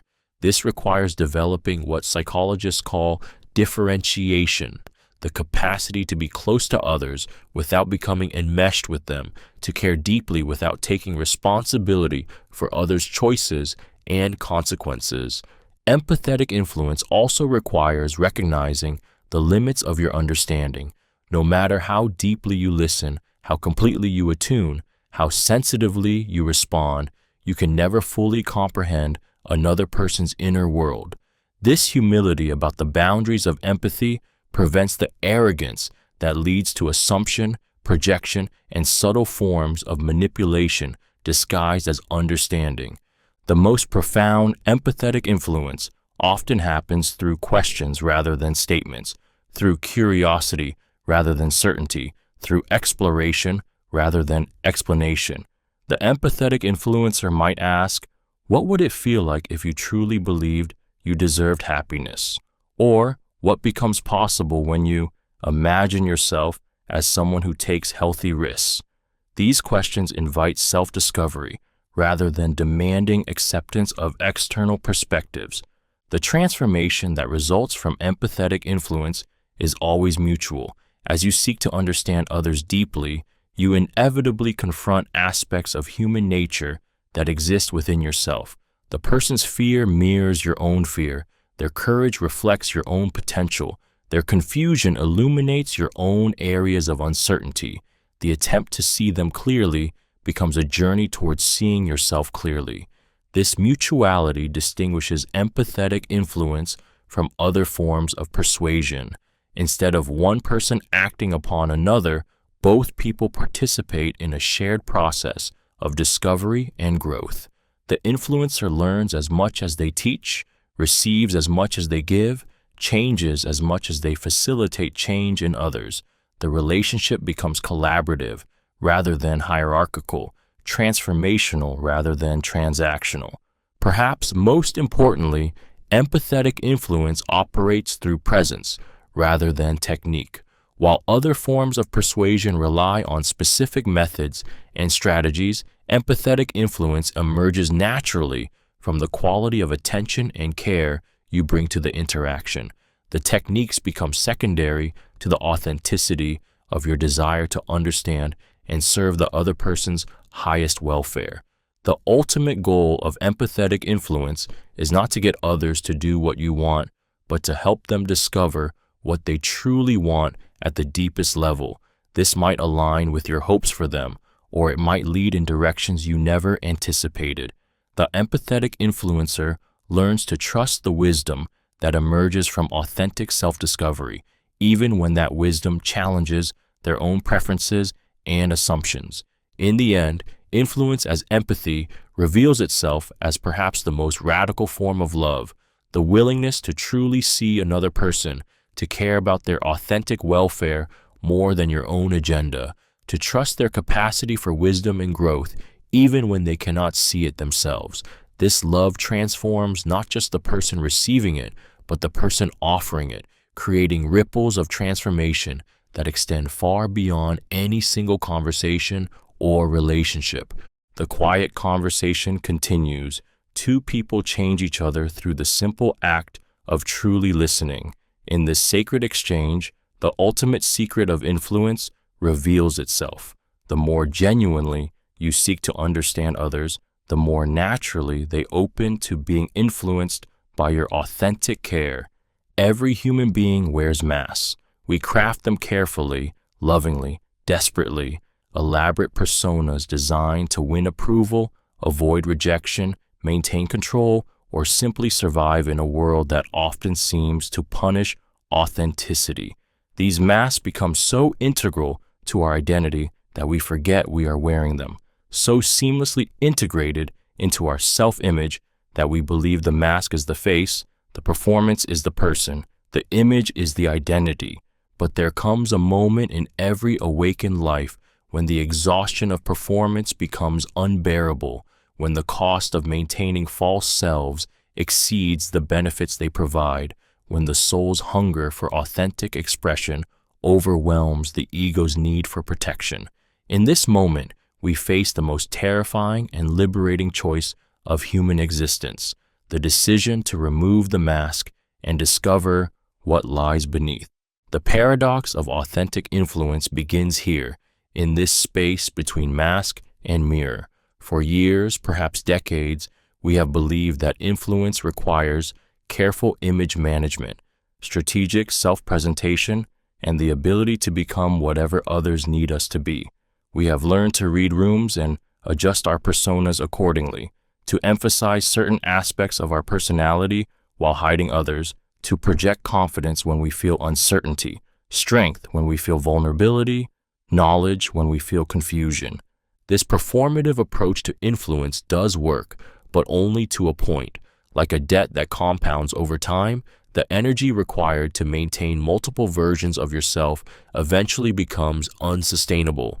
The cognitive load of remembering which mask to wear in which situation, the emotional exhaustion of suppressing authentic responses, the spiritual emptiness of being loved for who you pretend to be rather than who you actually are. These costs accumulate until the entire structure of false influence begins to collapse. The mirror appears when we finally develop the courage to look honestly at ourselves, not at our carefully crafted self-image, but at the raw, unfiltered reality of our thoughts, feelings, motivations, and desires. This mirror shows us everything: our capacity for both love and hatred, our potential for both wisdom and foolishness, our ability to be both generous and selfish, sometimes within the same moment. The mirror reveals what spiritual traditions call the whole person, the integrated totality of our human experience, including the parts we have spent years trying to hide or deny. Initially, this mirror reflection appears as a threat to our influence and power. How can we persuade others if they see our doubts? How can we lead if they witness our failures? How can we inspire if they observe our struggles? The ego insists that influence requires invulnerability, that power demands perfection, that others will only follow those who appear to have transcended the messiness of ordinary human experience. But this belief represents perhaps the most profound misunderstanding about the nature of human connection. People are not drawn to perfection. They are drawn to authenticity. They do not follow invulnerability. They follow courage. They are not inspired by those who have transcended struggle. They are inspired by those who face struggle with grace, honesty, and determination to grow. The removal of the mask requires what we might call radical self-acceptance, the willingness to embrace the totality of who you are without the need to edit, improve, or present a sanitized version for public consumption. This does not mean abandoning growth or accepting destructive behaviors, but rather acknowledging your current reality as the starting point for authentic development, rather than as something to be hidden or denied. When you speak from this place of integrated authenticity, something remarkable happens to your influence. Your words carry a different quality, not the hollow ring of performance, but the solid weight of truth. Your presence emanates a different energy, not the brittle tension of maintained image, but the relaxed power of someone who has nothing to hide. Your interactions create different results, not the temporary compliance that comes from manipulation, but the lasting transformation that emerges from genuine connection. The authentic influencer discovers that vulnerability becomes strength, uncertainty becomes wisdom, and struggle becomes inspiration. When you share your doubts alongside your convictions, people trust your convictions more deeply because they see that you have wrestled with them rather than simply adopted them. When you acknowledge your failures alongside your successes, people believe in your ability to help them succeed because they see that you understand the real challenges they face. This transformation from mass performance to authentic presence requires developing what might be called emotional courage, the willingness to feel and express the full range of human experience without needing to control how others respond. This courage allows you to speak difficult truths with compassion, to admit mistakes without defensiveness, to show care without attachment to specific outcomes. The mirror also reveals the parts of yourself that you have projected onto others, the qualities you admire or despise in other people that actually exist within your own psyche. The leader you admire for their courage reflects your own potential for bravery. The person you judge for their selfishness mirrors your own capacity for self-centeredness. As you integrate these projections, you develop what psychologists call psychological wholeness, the ability to see others clearly because you see yourself clearly. This integration process dramatically enhances your ability to connect with and influence others because it eliminates the unconscious judgments and projections that create barriers to genuine understanding. When you have acknowledged and accepted your own capacity for fear, you can respond to others' fear with compassion rather than contempt. When you have integrated your own shadow, you can see others' shadows without losing your sense of their essential goodness. The ultimate revelation of the mirror is that the authentic self you discover beneath the mask is infinitely more powerful than any persona you could construct. This power comes not from what you hide, but from what you reveal, not from what you control, but from what you surrender, not from who you pretend to be, but from who you courageously choose to become. The removed mask does not reveal weakness. It reveals the courage required for authentic living. It does not expose inadequacy. It demonstrates the strength needed to face reality without illusion. It does not diminish influence. It transforms influence from manipulation into inspiration, from control into connection, from performance into presence. The mirror waits for every human being brave enough to look. The mask can be removed whenever you choose. The authentic self, with all its imperfections, struggles, and glorious humanity, stands ready to emerge from behind the carefully constructed facades.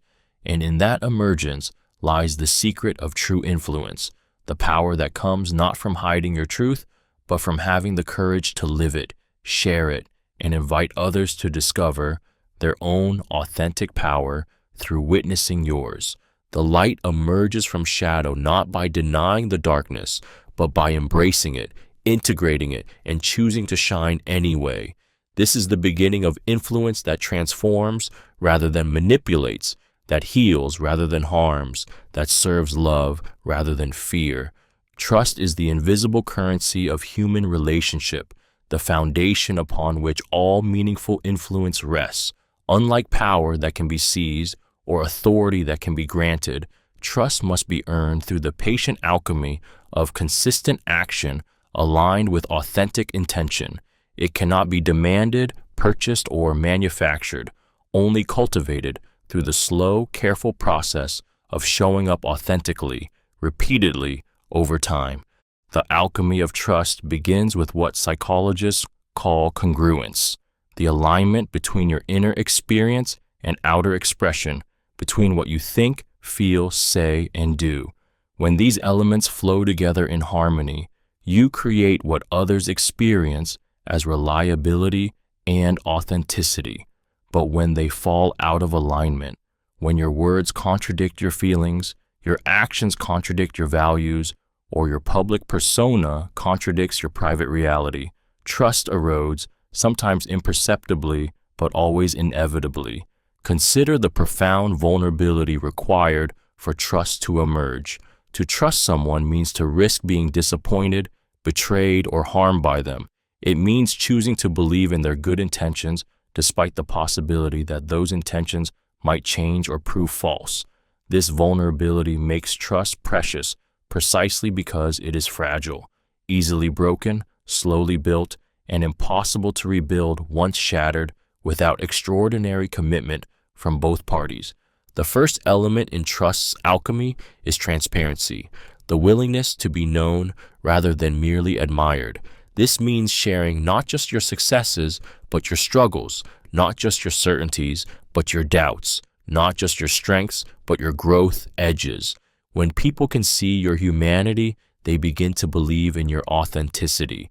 When they witness your imperfections alongside your competence, they develop confidence that you are real rather than performed. Transparency does not mean sharing everything with everyone. Appropriate boundaries remain essential for healthy relationships. Rather, it means being genuinely yourself within those boundaries, allowing people to see the person you actually are rather than a carefully curated version designed to impress or control them. This authentic self-revelation creates psychological safety for others to be authentic in return, establishing the reciprocal vulnerability that characterizes deep trust. Consistency provides the second crucial element in trust formation. People learn to trust not through grand gestures, but through small, repeated experiences of reliability. The leader who always follows through on commitments, even minor ones. The friend who shows up emotionally in the same way, whether they are having a good day or a difficult one. The partner whose values remain stable across different circumstances and social pressures. These patterns of consistency create predictability, and predictability creates safety. But consistency must be paired with flexibility to avoid becoming rigidity.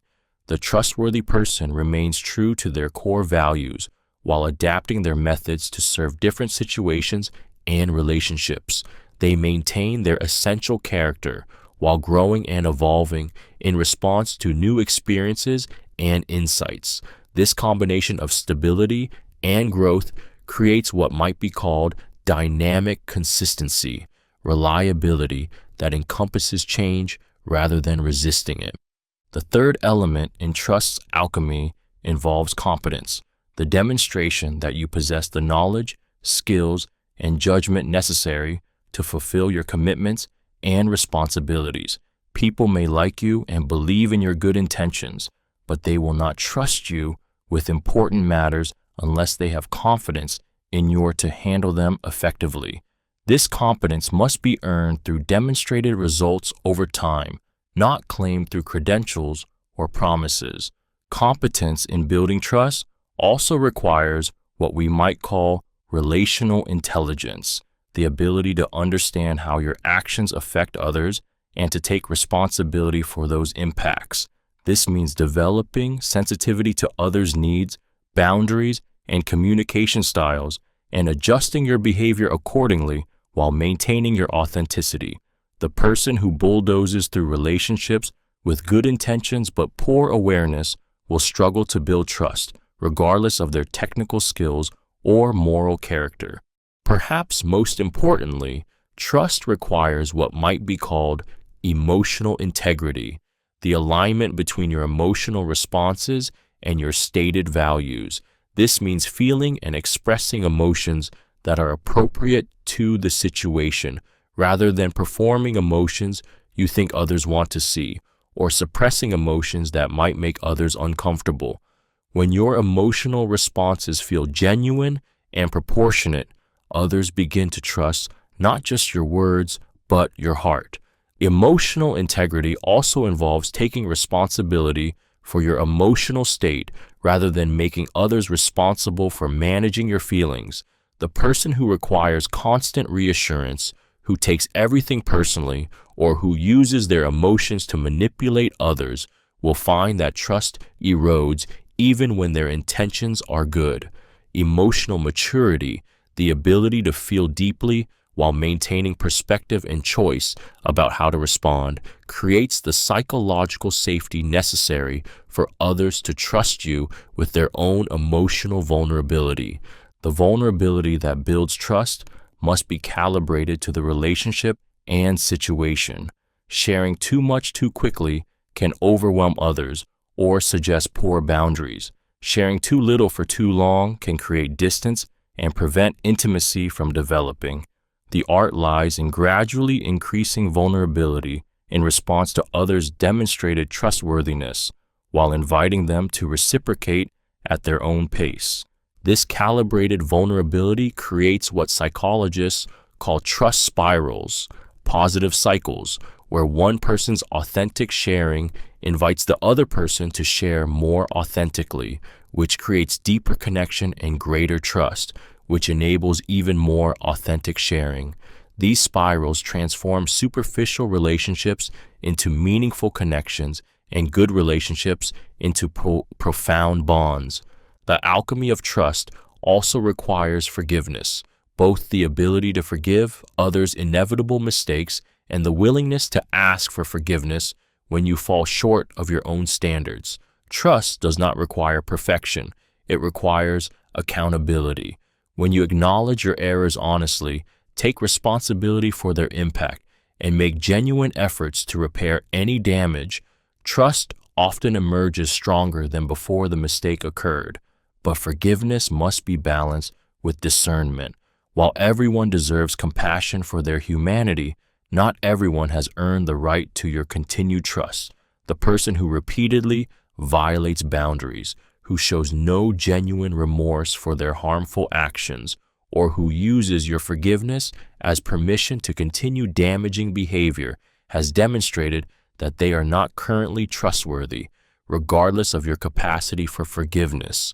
Trust, once established, becomes the foundation for influence that feels effortless because it operates through invitation rather than persuasion.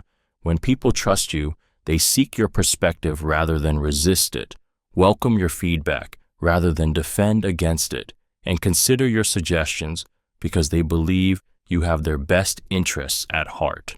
This influence flows naturally from the relationship rather than being imposed upon it.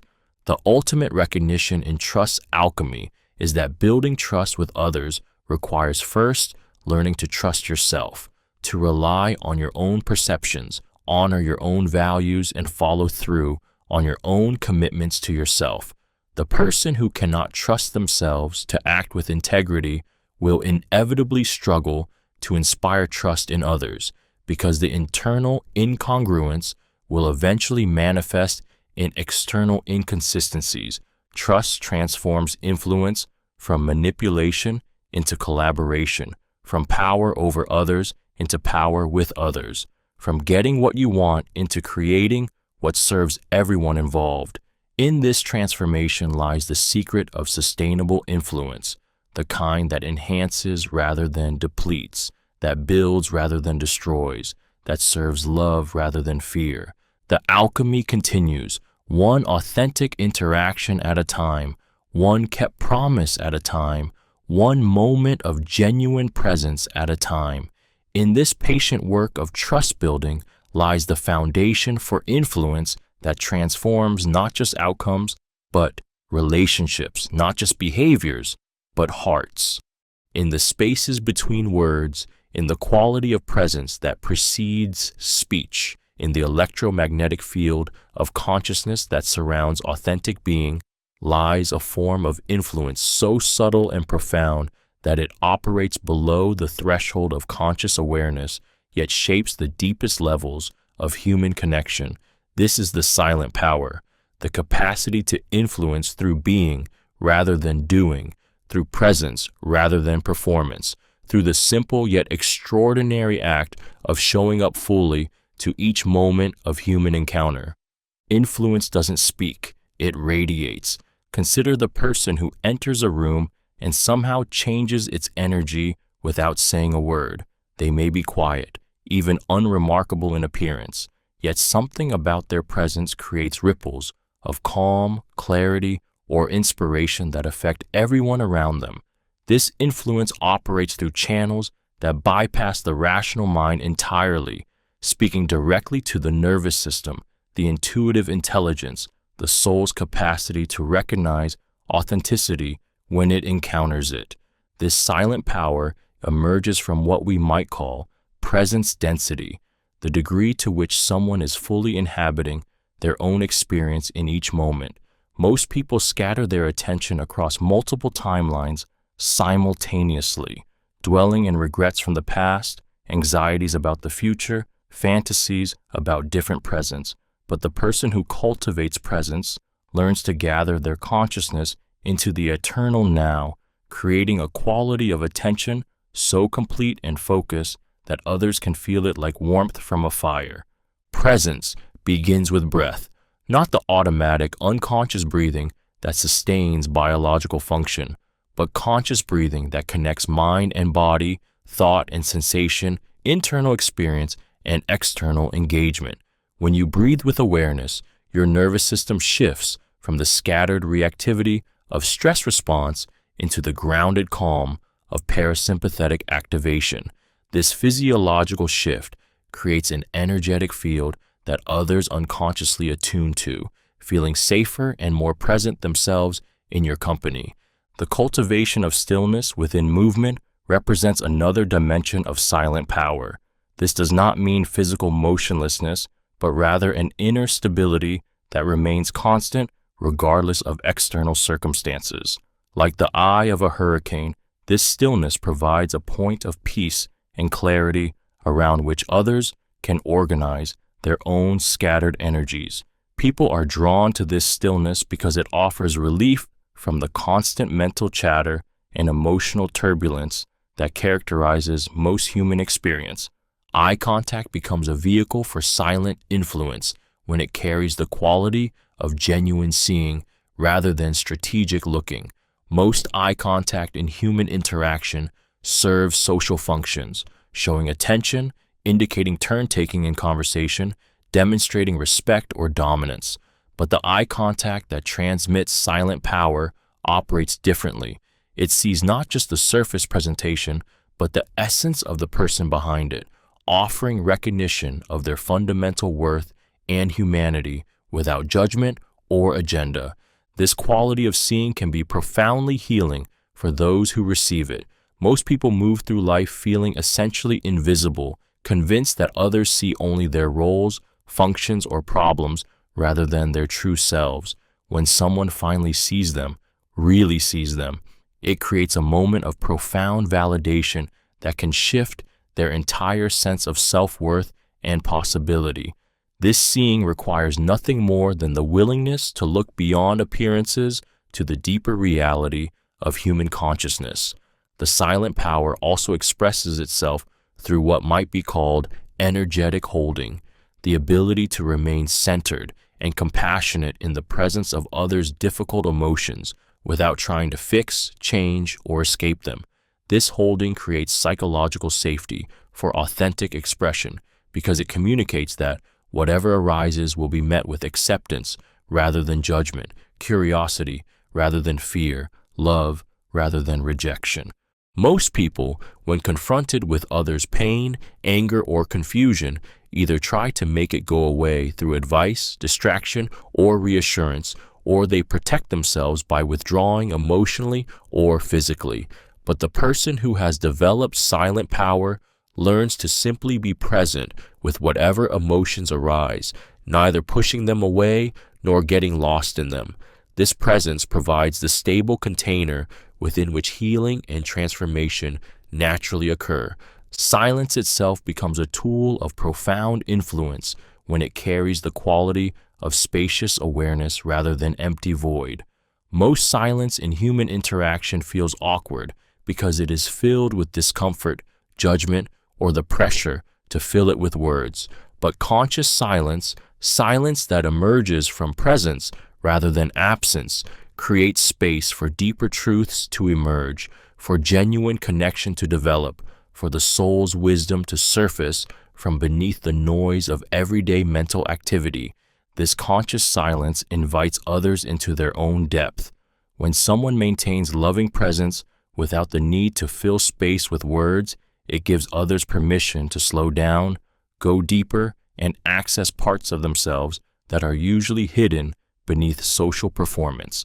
In this deeper place, authentic transformation becomes possible because people can connect with their own inner wisdom rather than being told what to think or feel.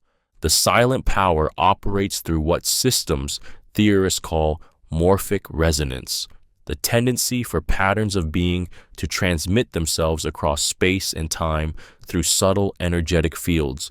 When you embody qualities like peace, love, courage, or wisdom, these qualities naturally evoke similar potentials in others. You don't need to teach peace. Your peaceful presence awakens the peaceful nature that already exists within those around you. This resonance explains why some people seem to inspire others simply by being themselves. The teacher whose students excel not because of their curriculum, but because of their love of learning. The leader whose teams perform extraordinary feats not because of their strategies, but because of their vision and commitment. The healer whose clients recover not because of their techniques, but because of their faith in the human capacity for wholeness.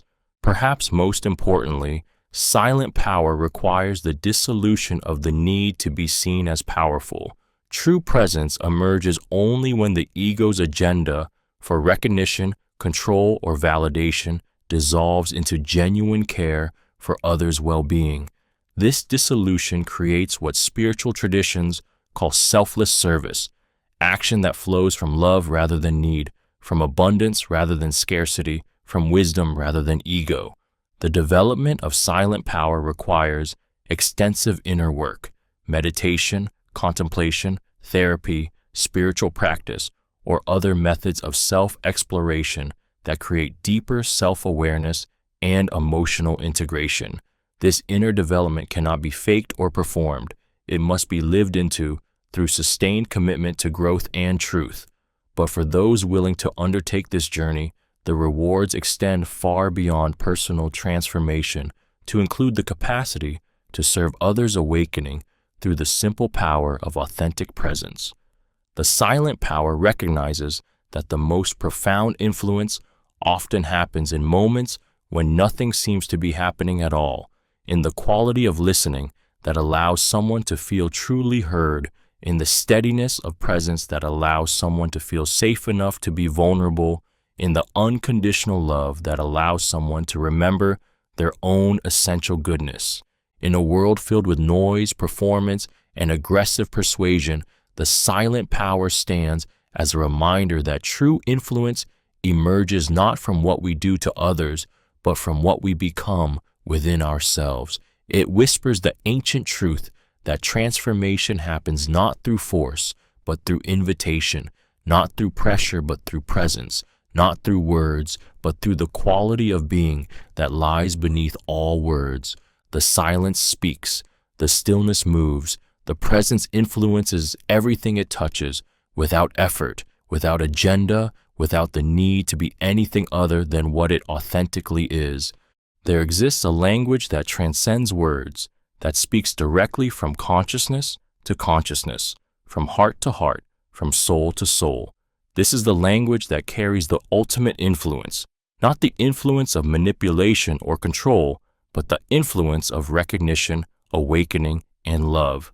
When someone speaks this language fluently, their impact extends far beyond any specific conversation or relationship to touch the very core of human experience, reminding others of truths they have always known but perhaps forgotten in the complexity of modern existence.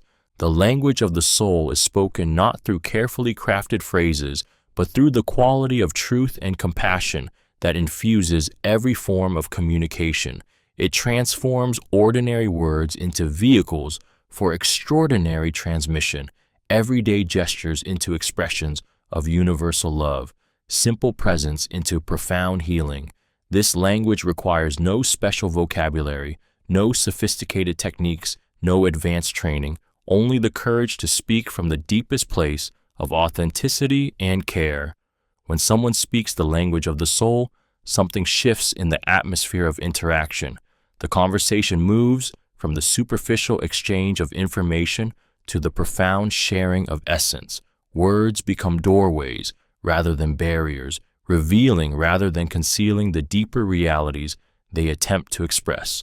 Both speaker and listener find themselves in territory that feels simultaneously intimate and universal, personal and transpersonal, human and divine.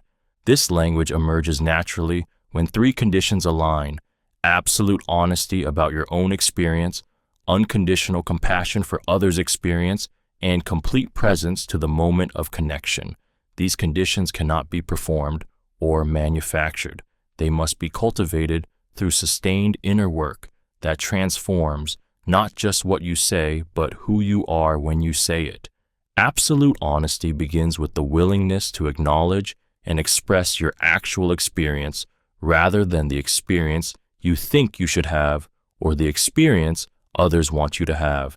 This means speaking from your real feelings rather than performed emotions, sharing your genuine thoughts rather than approved opinions, expressing your authentic desires rather than socially acceptable wants. This honesty creates immediate intimacy because it gives others permission to be equally real. But honesty without compassion becomes cruel. Truth without love becomes violence. The language of the soul requires what might be called loving honesty, the ability to speak difficult truths in ways that honor both the truth itself and the person receiving it. This means considering not just what needs to be said, but how it can be said with maximum benefit and minimum harm, how it can serve the other person's growth rather than merely your own need for expression. Unconditional compassion recognizes that everyone is doing the best they can given their current level of consciousness, their personal history, and their present circumstances. This recognition allows you to speak even challenging truths without judgment or condemnation, to offer feedback without superiority, to share insights without arrogance. The language of the soul never demeans or diminishes, but always seeks to uplift and illuminate. Complete presence to the moment of connection means releasing all agenda except the desire to serve the highest good of the interaction. This requires letting go of the need to be right, the compulsion to convince, the attachment to specific outcomes. When you speak from complete presence, your words arise spontaneously from the wisdom of the moment rather than from predetermined scripts or strategic intentions.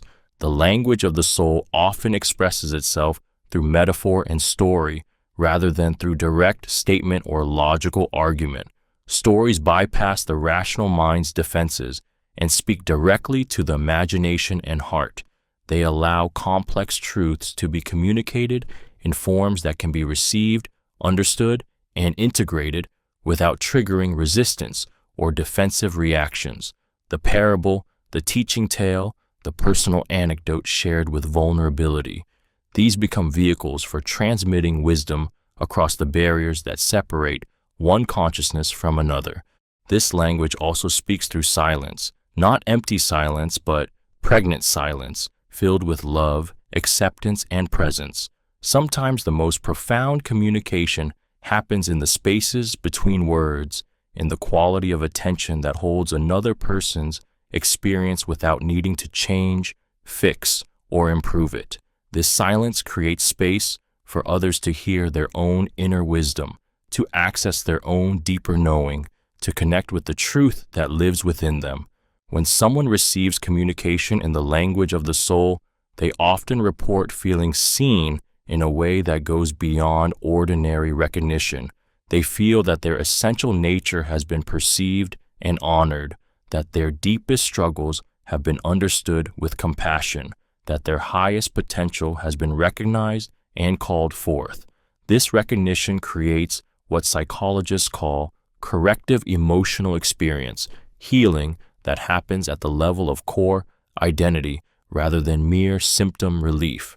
The transformational power of this language lies in its ability to remind people of who they truly are beneath their conditioned patterns, defense mechanisms, and limiting beliefs.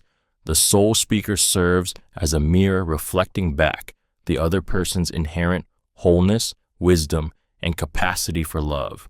This reflection awakens dormant potentials and possibilities that may have been buried under years of self-doubt, trauma, or social conditioning.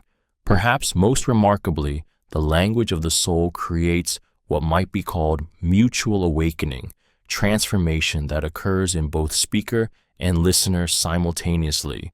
As you speak from your deepest truth and love, you discover aspects of yourself that were previously hidden or undeveloped. As you serve another's awakening, you deepen your own. As you offer the gift of recognition, you receive the gift of being truly known.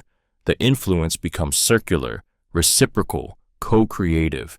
This language recognizes that beneath the surface differences of personality, culture, and circumstance, all humans share the same essential nature, the same capacity for love, wisdom, creativity, and connection. When you speak to this essential nature rather than to the surface personality, you create immediate resonance across all apparent barriers. The language of the soul is truly universal because it addresses the universal aspects of human experience. The development of fluency in this language requires what spiritual traditions call purification, the ongoing process of clearing away everything that obscures your natural capacity for love and truth. This might involve therapy to heal psychological wounds, meditation to quiet mental noise, spiritual practice to connect with larger purposes, or service to cultivate compassion. The specific methods matter less than the sincere commitment to becoming a clearer channel for wisdom and love. As you develop fluency in the language of the soul, you discover that influence becomes effortless because it operates through attraction rather than persuasion. People are naturally drawn to authentic truth expressed with genuine love because it reminds them of their own deepest nature.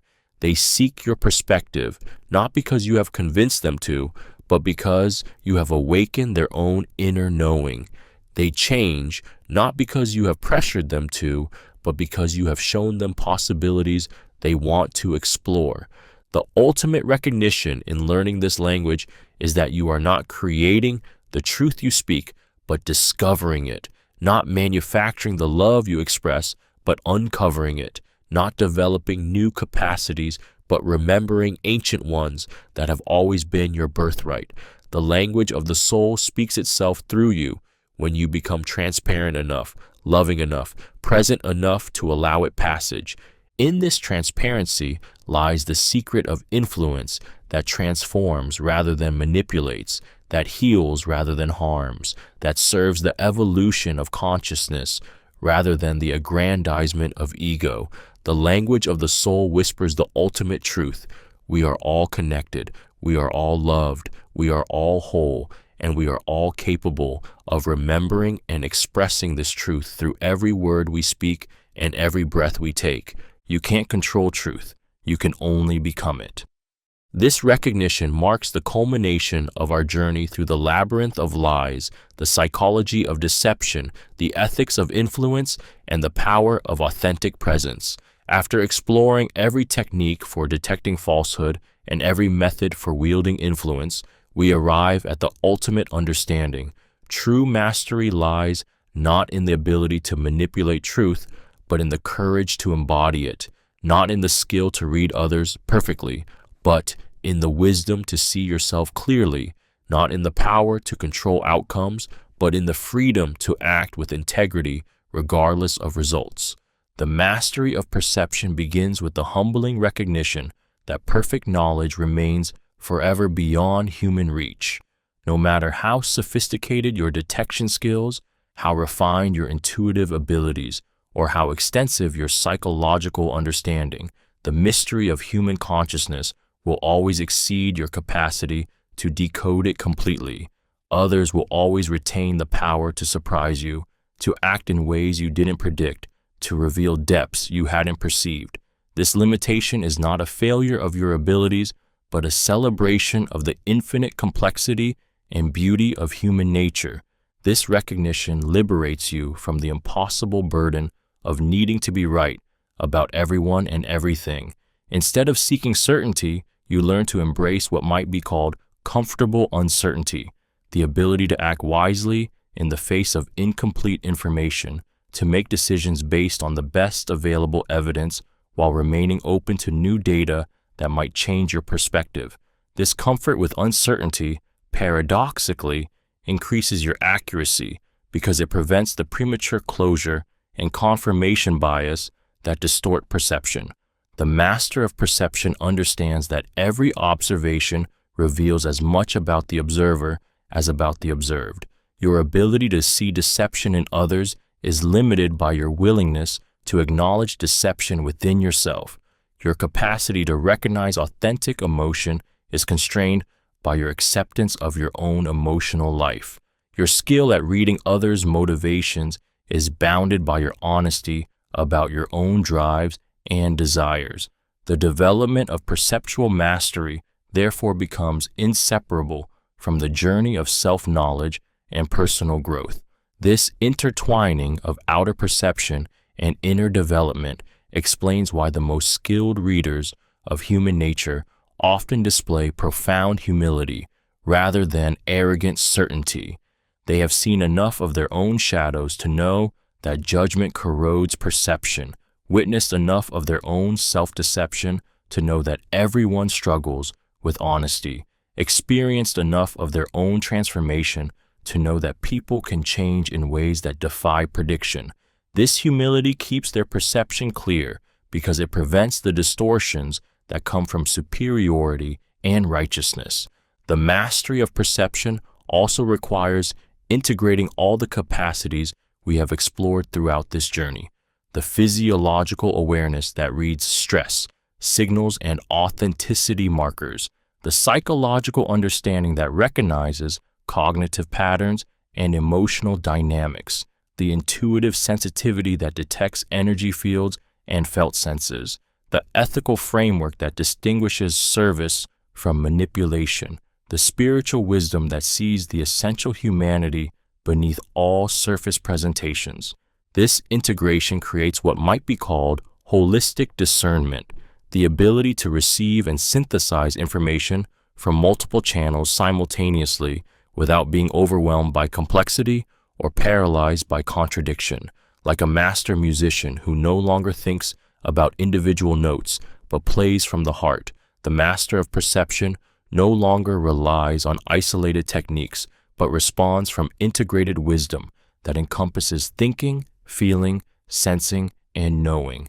Perhaps most importantly, perceptual mastery recognizes that the ultimate purpose of seeing clearly is not to gain advantage over others, but to serve their highest welfare and your own authentic growth. This service-oriented approach transforms perception from a weapon of control into a tool of love, from a means of exploitation into a vehicle for connection. When your enhanced abilities serve love rather than fear, compassion rather than judgment, understanding rather than domination, they become expressions of your highest human potential. The master of perception discovers that true influence emerges naturally from this loving clarity. When people sense that you see them accurately and care for them genuinely, they naturally seek your perspective, welcome your feedback, and consider your suggestions. This influence operates through invitation rather than persuasion, through attraction rather than pressure, through resonance rather than manipulation. It feels effortless because it flows from alignment with rather than resistance to the natural dynamics of human connection. This mastery also reveals the interconnectedness of all human experience. As your perception deepens, you begin to see how individual behavior reflects collective patterns, how personal struggles mirror universal themes, how each person's journey toward truth and authenticity contributes to the evolution of consciousness itself. This recognition transforms your relationship with others from separate individuals to fellow travelers on the same ultimate journey toward awakening and love. The integration of all teachings culminates in what we might call awakened perception, the ability to see the perfect wholeness that underlies all apparent imperfection, the inherent wisdom that lives beneath all confusion, the essential love that remains constant beneath all fear and defense. This perception does not deny the reality of human suffering, limitation, and shadow, but sees these as temporary obscurations of a deeper truth that can never be destroyed, only forgotten and remembered. From this awakened perspective, every interaction becomes an opportunity for mutual recognition and healing. Every conversation becomes a chance to remember and reflect the truth of who you and others really are beneath the layers of conditioning, protection, and performance. Every relationship becomes a vehicle for the kind of transformation that serves not just individual welfare, but the healing and evolution of humanity itself. The mastery of perception reveals itself ultimately as the mastery of love, not sentimental romance, but the fierce, clear love that sees accurately and cares deeply, that speaks truth with compassion and offers presence with wisdom. This love transforms every enhanced capability you have developed into an expression of service, every insight you have gained into a gift of healing, every technique you have learned into a tool for awakening.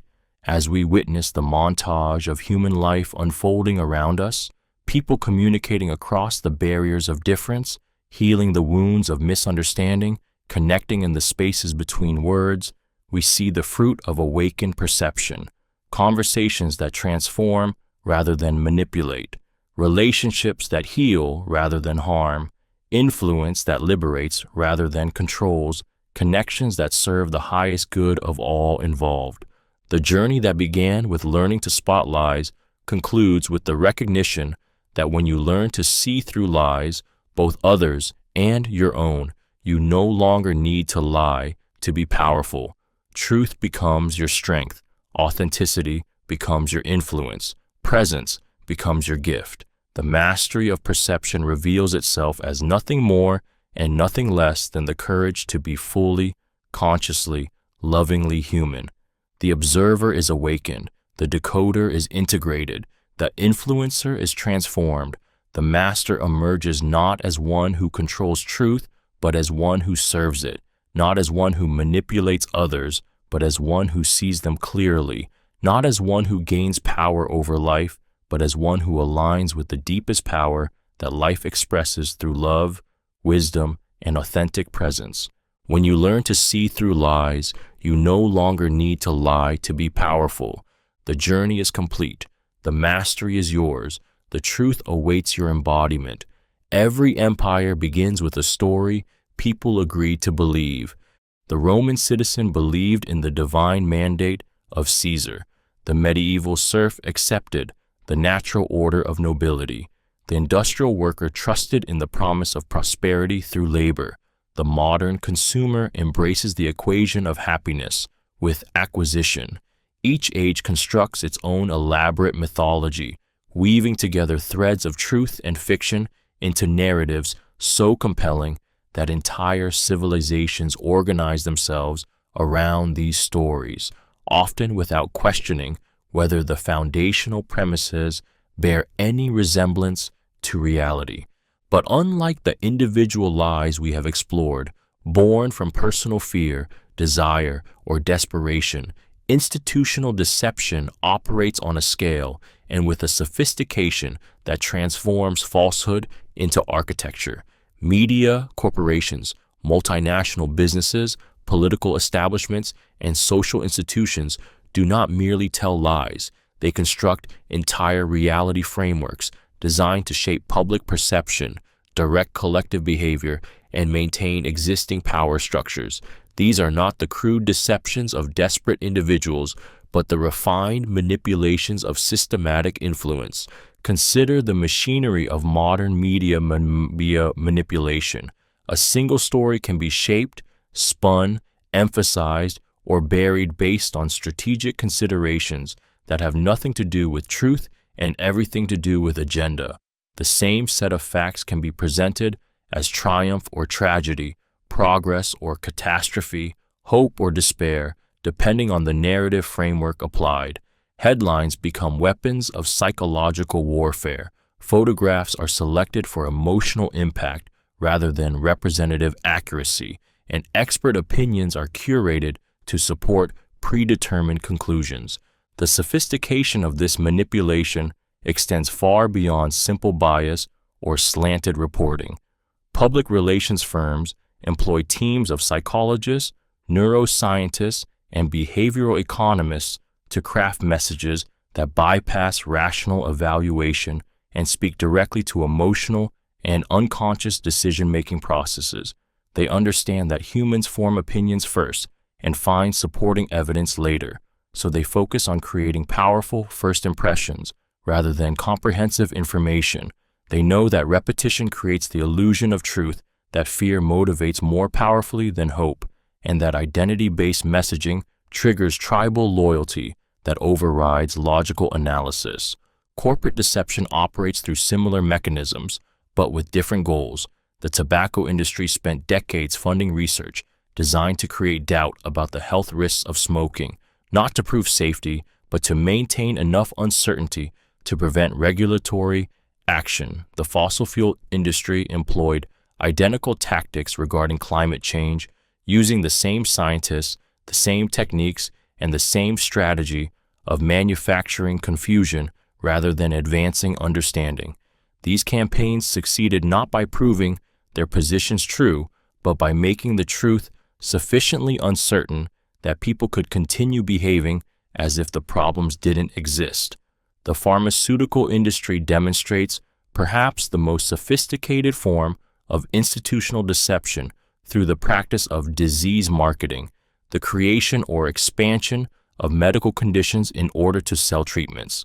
Social anxiety becomes a disease requiring medication. Normal variations in mood become chemical imbalances needing pharmaceutical correction. The aging process itself becomes a pathology demanding intervention. These campaigns succeed by medicalizing human experience, transforming normal struggles into medical conditions that require professional treatment and corporate products. Political institutions perfect the art of deception through what might be called strategic ambiguity, communication designed to allow multiple interpretations so that different audiences can hear what they want to hear. Campaign promises become deliberately vague, policy positions shift based on polling data, and complex issues are reduced to simplistic slogans that feel meaningful while saying nothing specific enough to be held accountable. The political class learns to speak in ways that create the illusion of addressing problems while avoiding any commitment to specific solutions that might alienate potential supporters.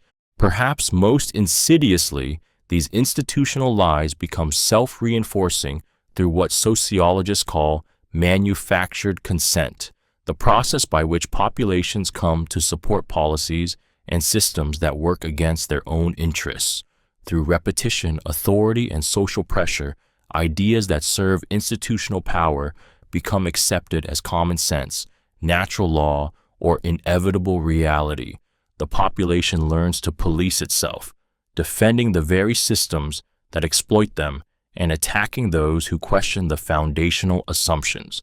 The financial industry provides a perfect example of this manufactured consent.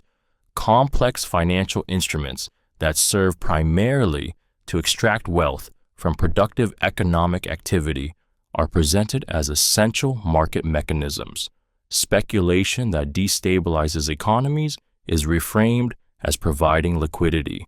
Debt slavery is marketed as financial opportunity. The repeated boom and bust cycles that transfer wealth from working populations to financial elites are explained as natural market forces rather than the predictable results of systematic manipulation. Educational institutions often become unwitting accomplices in this machinery of lies through the teaching of curricula that prioritize institutional perspectives over critical thinking. Students learn to memorize approved narratives rather than develop the analytical skills necessary to evaluate information independently. History is sanitized to support national mythology Economics is taught as ideology rather than science, and questioning fundamental assumptions is discouraged rather than cultivated. The machinery operates most effectively through the coordination of multiple institutions reinforcing the same basic narratives. Media corporations, political parties, educational institutions, and corporate interests align around shared stories that serve their collective interests, even when those stories contradict observable reality. This coordination creates what might be called reality bubbles, closed information systems where confirming evidence is amplified while contradicting evidence is filtered out or discredited. These institutional lies succeed partly because they contain elements of truth woven together with strategic falsehoods. The best propaganda is not pure fabrication, but rather selective emphasis, emotional manipulation, and contextual distortion applied to genuine facts. This makes institutional deception much more difficult to detect than individual lies because the surface information appears accurate while the deeper implications and broader context remain hidden or distorted. The psychological impact of discovering institutional deception can be profound and destabilizing. When individuals realize that trusted institutions have been systematically misleading them, it often triggers what psychologists call ontological shock, the disorienting experience of discovering that reality is fundamentally different from what you believed.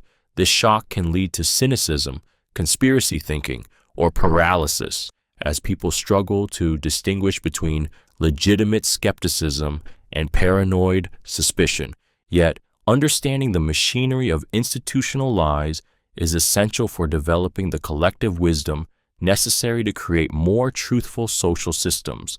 Recognition of how these systems operate allows individuals to develop what might be called institutional literacy, the ability to recognize when organizations are serving their own interests rather than public welfare, when information is being shaped by agenda rather than commitment to truth, when emotional manipulation is being used to bypass rational evaluation.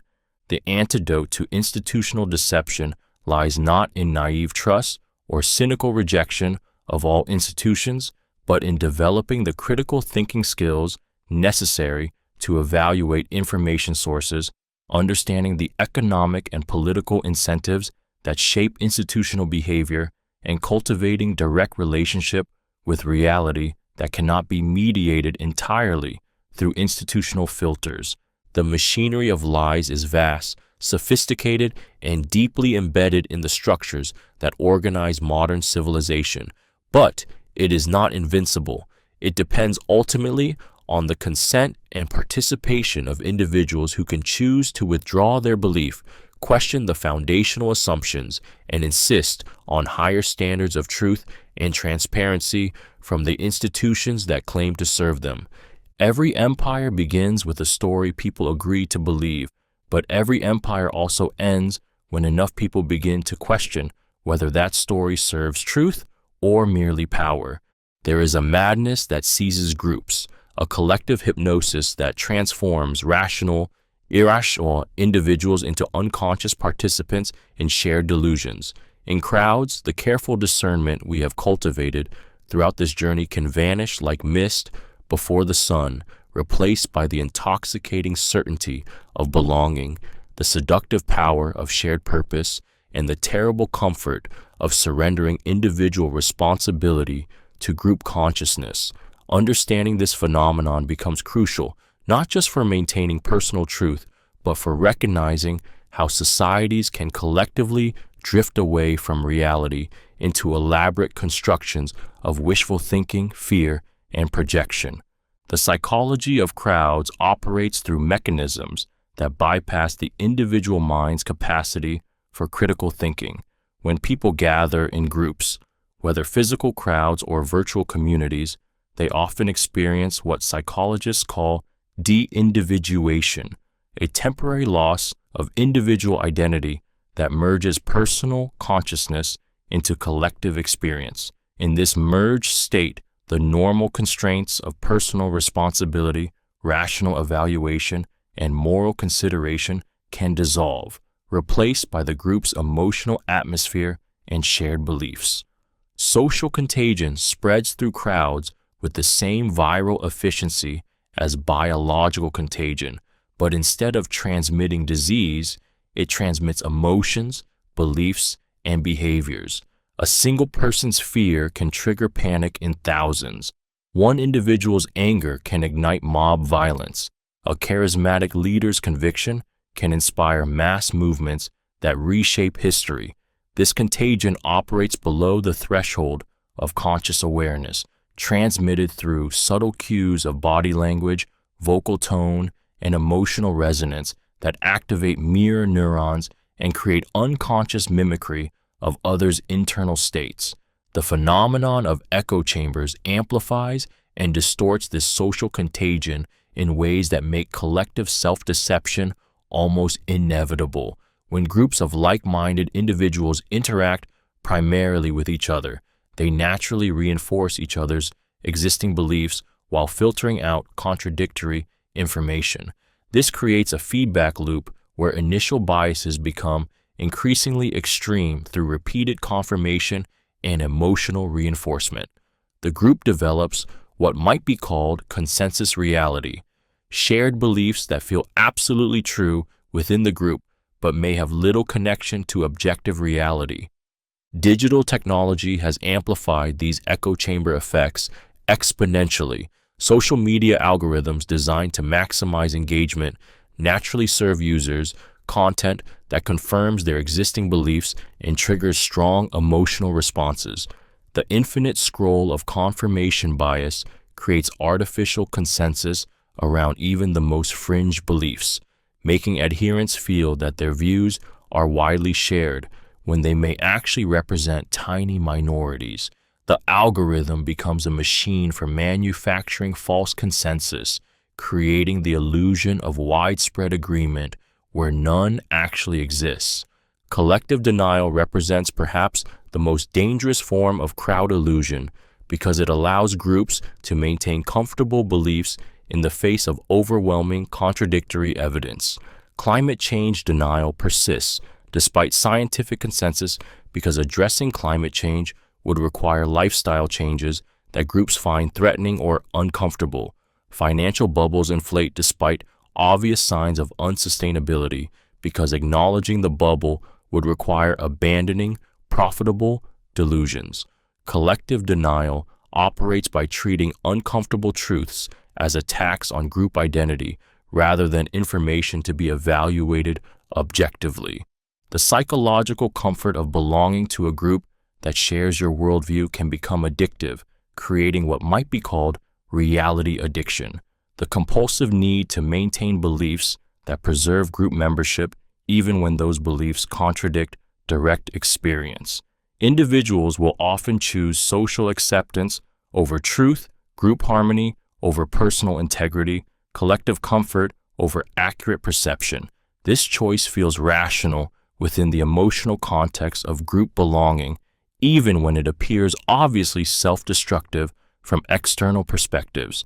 Groupthink, the psychological phenomenon where the desire for harmony results in irrational or dysfunctional decision-making, demonstrates how even intelligent, well-intentioned individuals can participate in collective delusions. The group's commitment to maintaining consensus overrides critical evaluation. Dissenting voices are silenced or expelled, and alternative perspectives are dismissed without serious consideration. The group becomes closed to external reality testing, making decisions based on internal logic that may bear little resemblance to external conditions.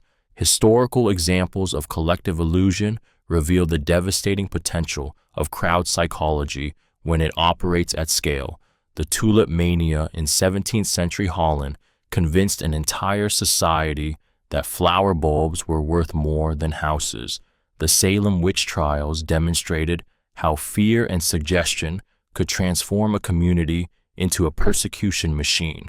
The rise of fascist movements showed how economic anxiety and social fragmentation could be channeled into mass movements that embraced demonstrably false beliefs about racial superiority and national destiny. But collective illusions are not limited to dramatic historical examples or extreme political movements. They operate constantly in more subtle forms throughout normal social life. Fashion trends convince millions that certain styles are essential for social acceptance.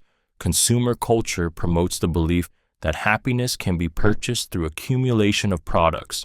Political campaigns create temporary shared realities where complex policy issues are reduced to simple tribal loyalties.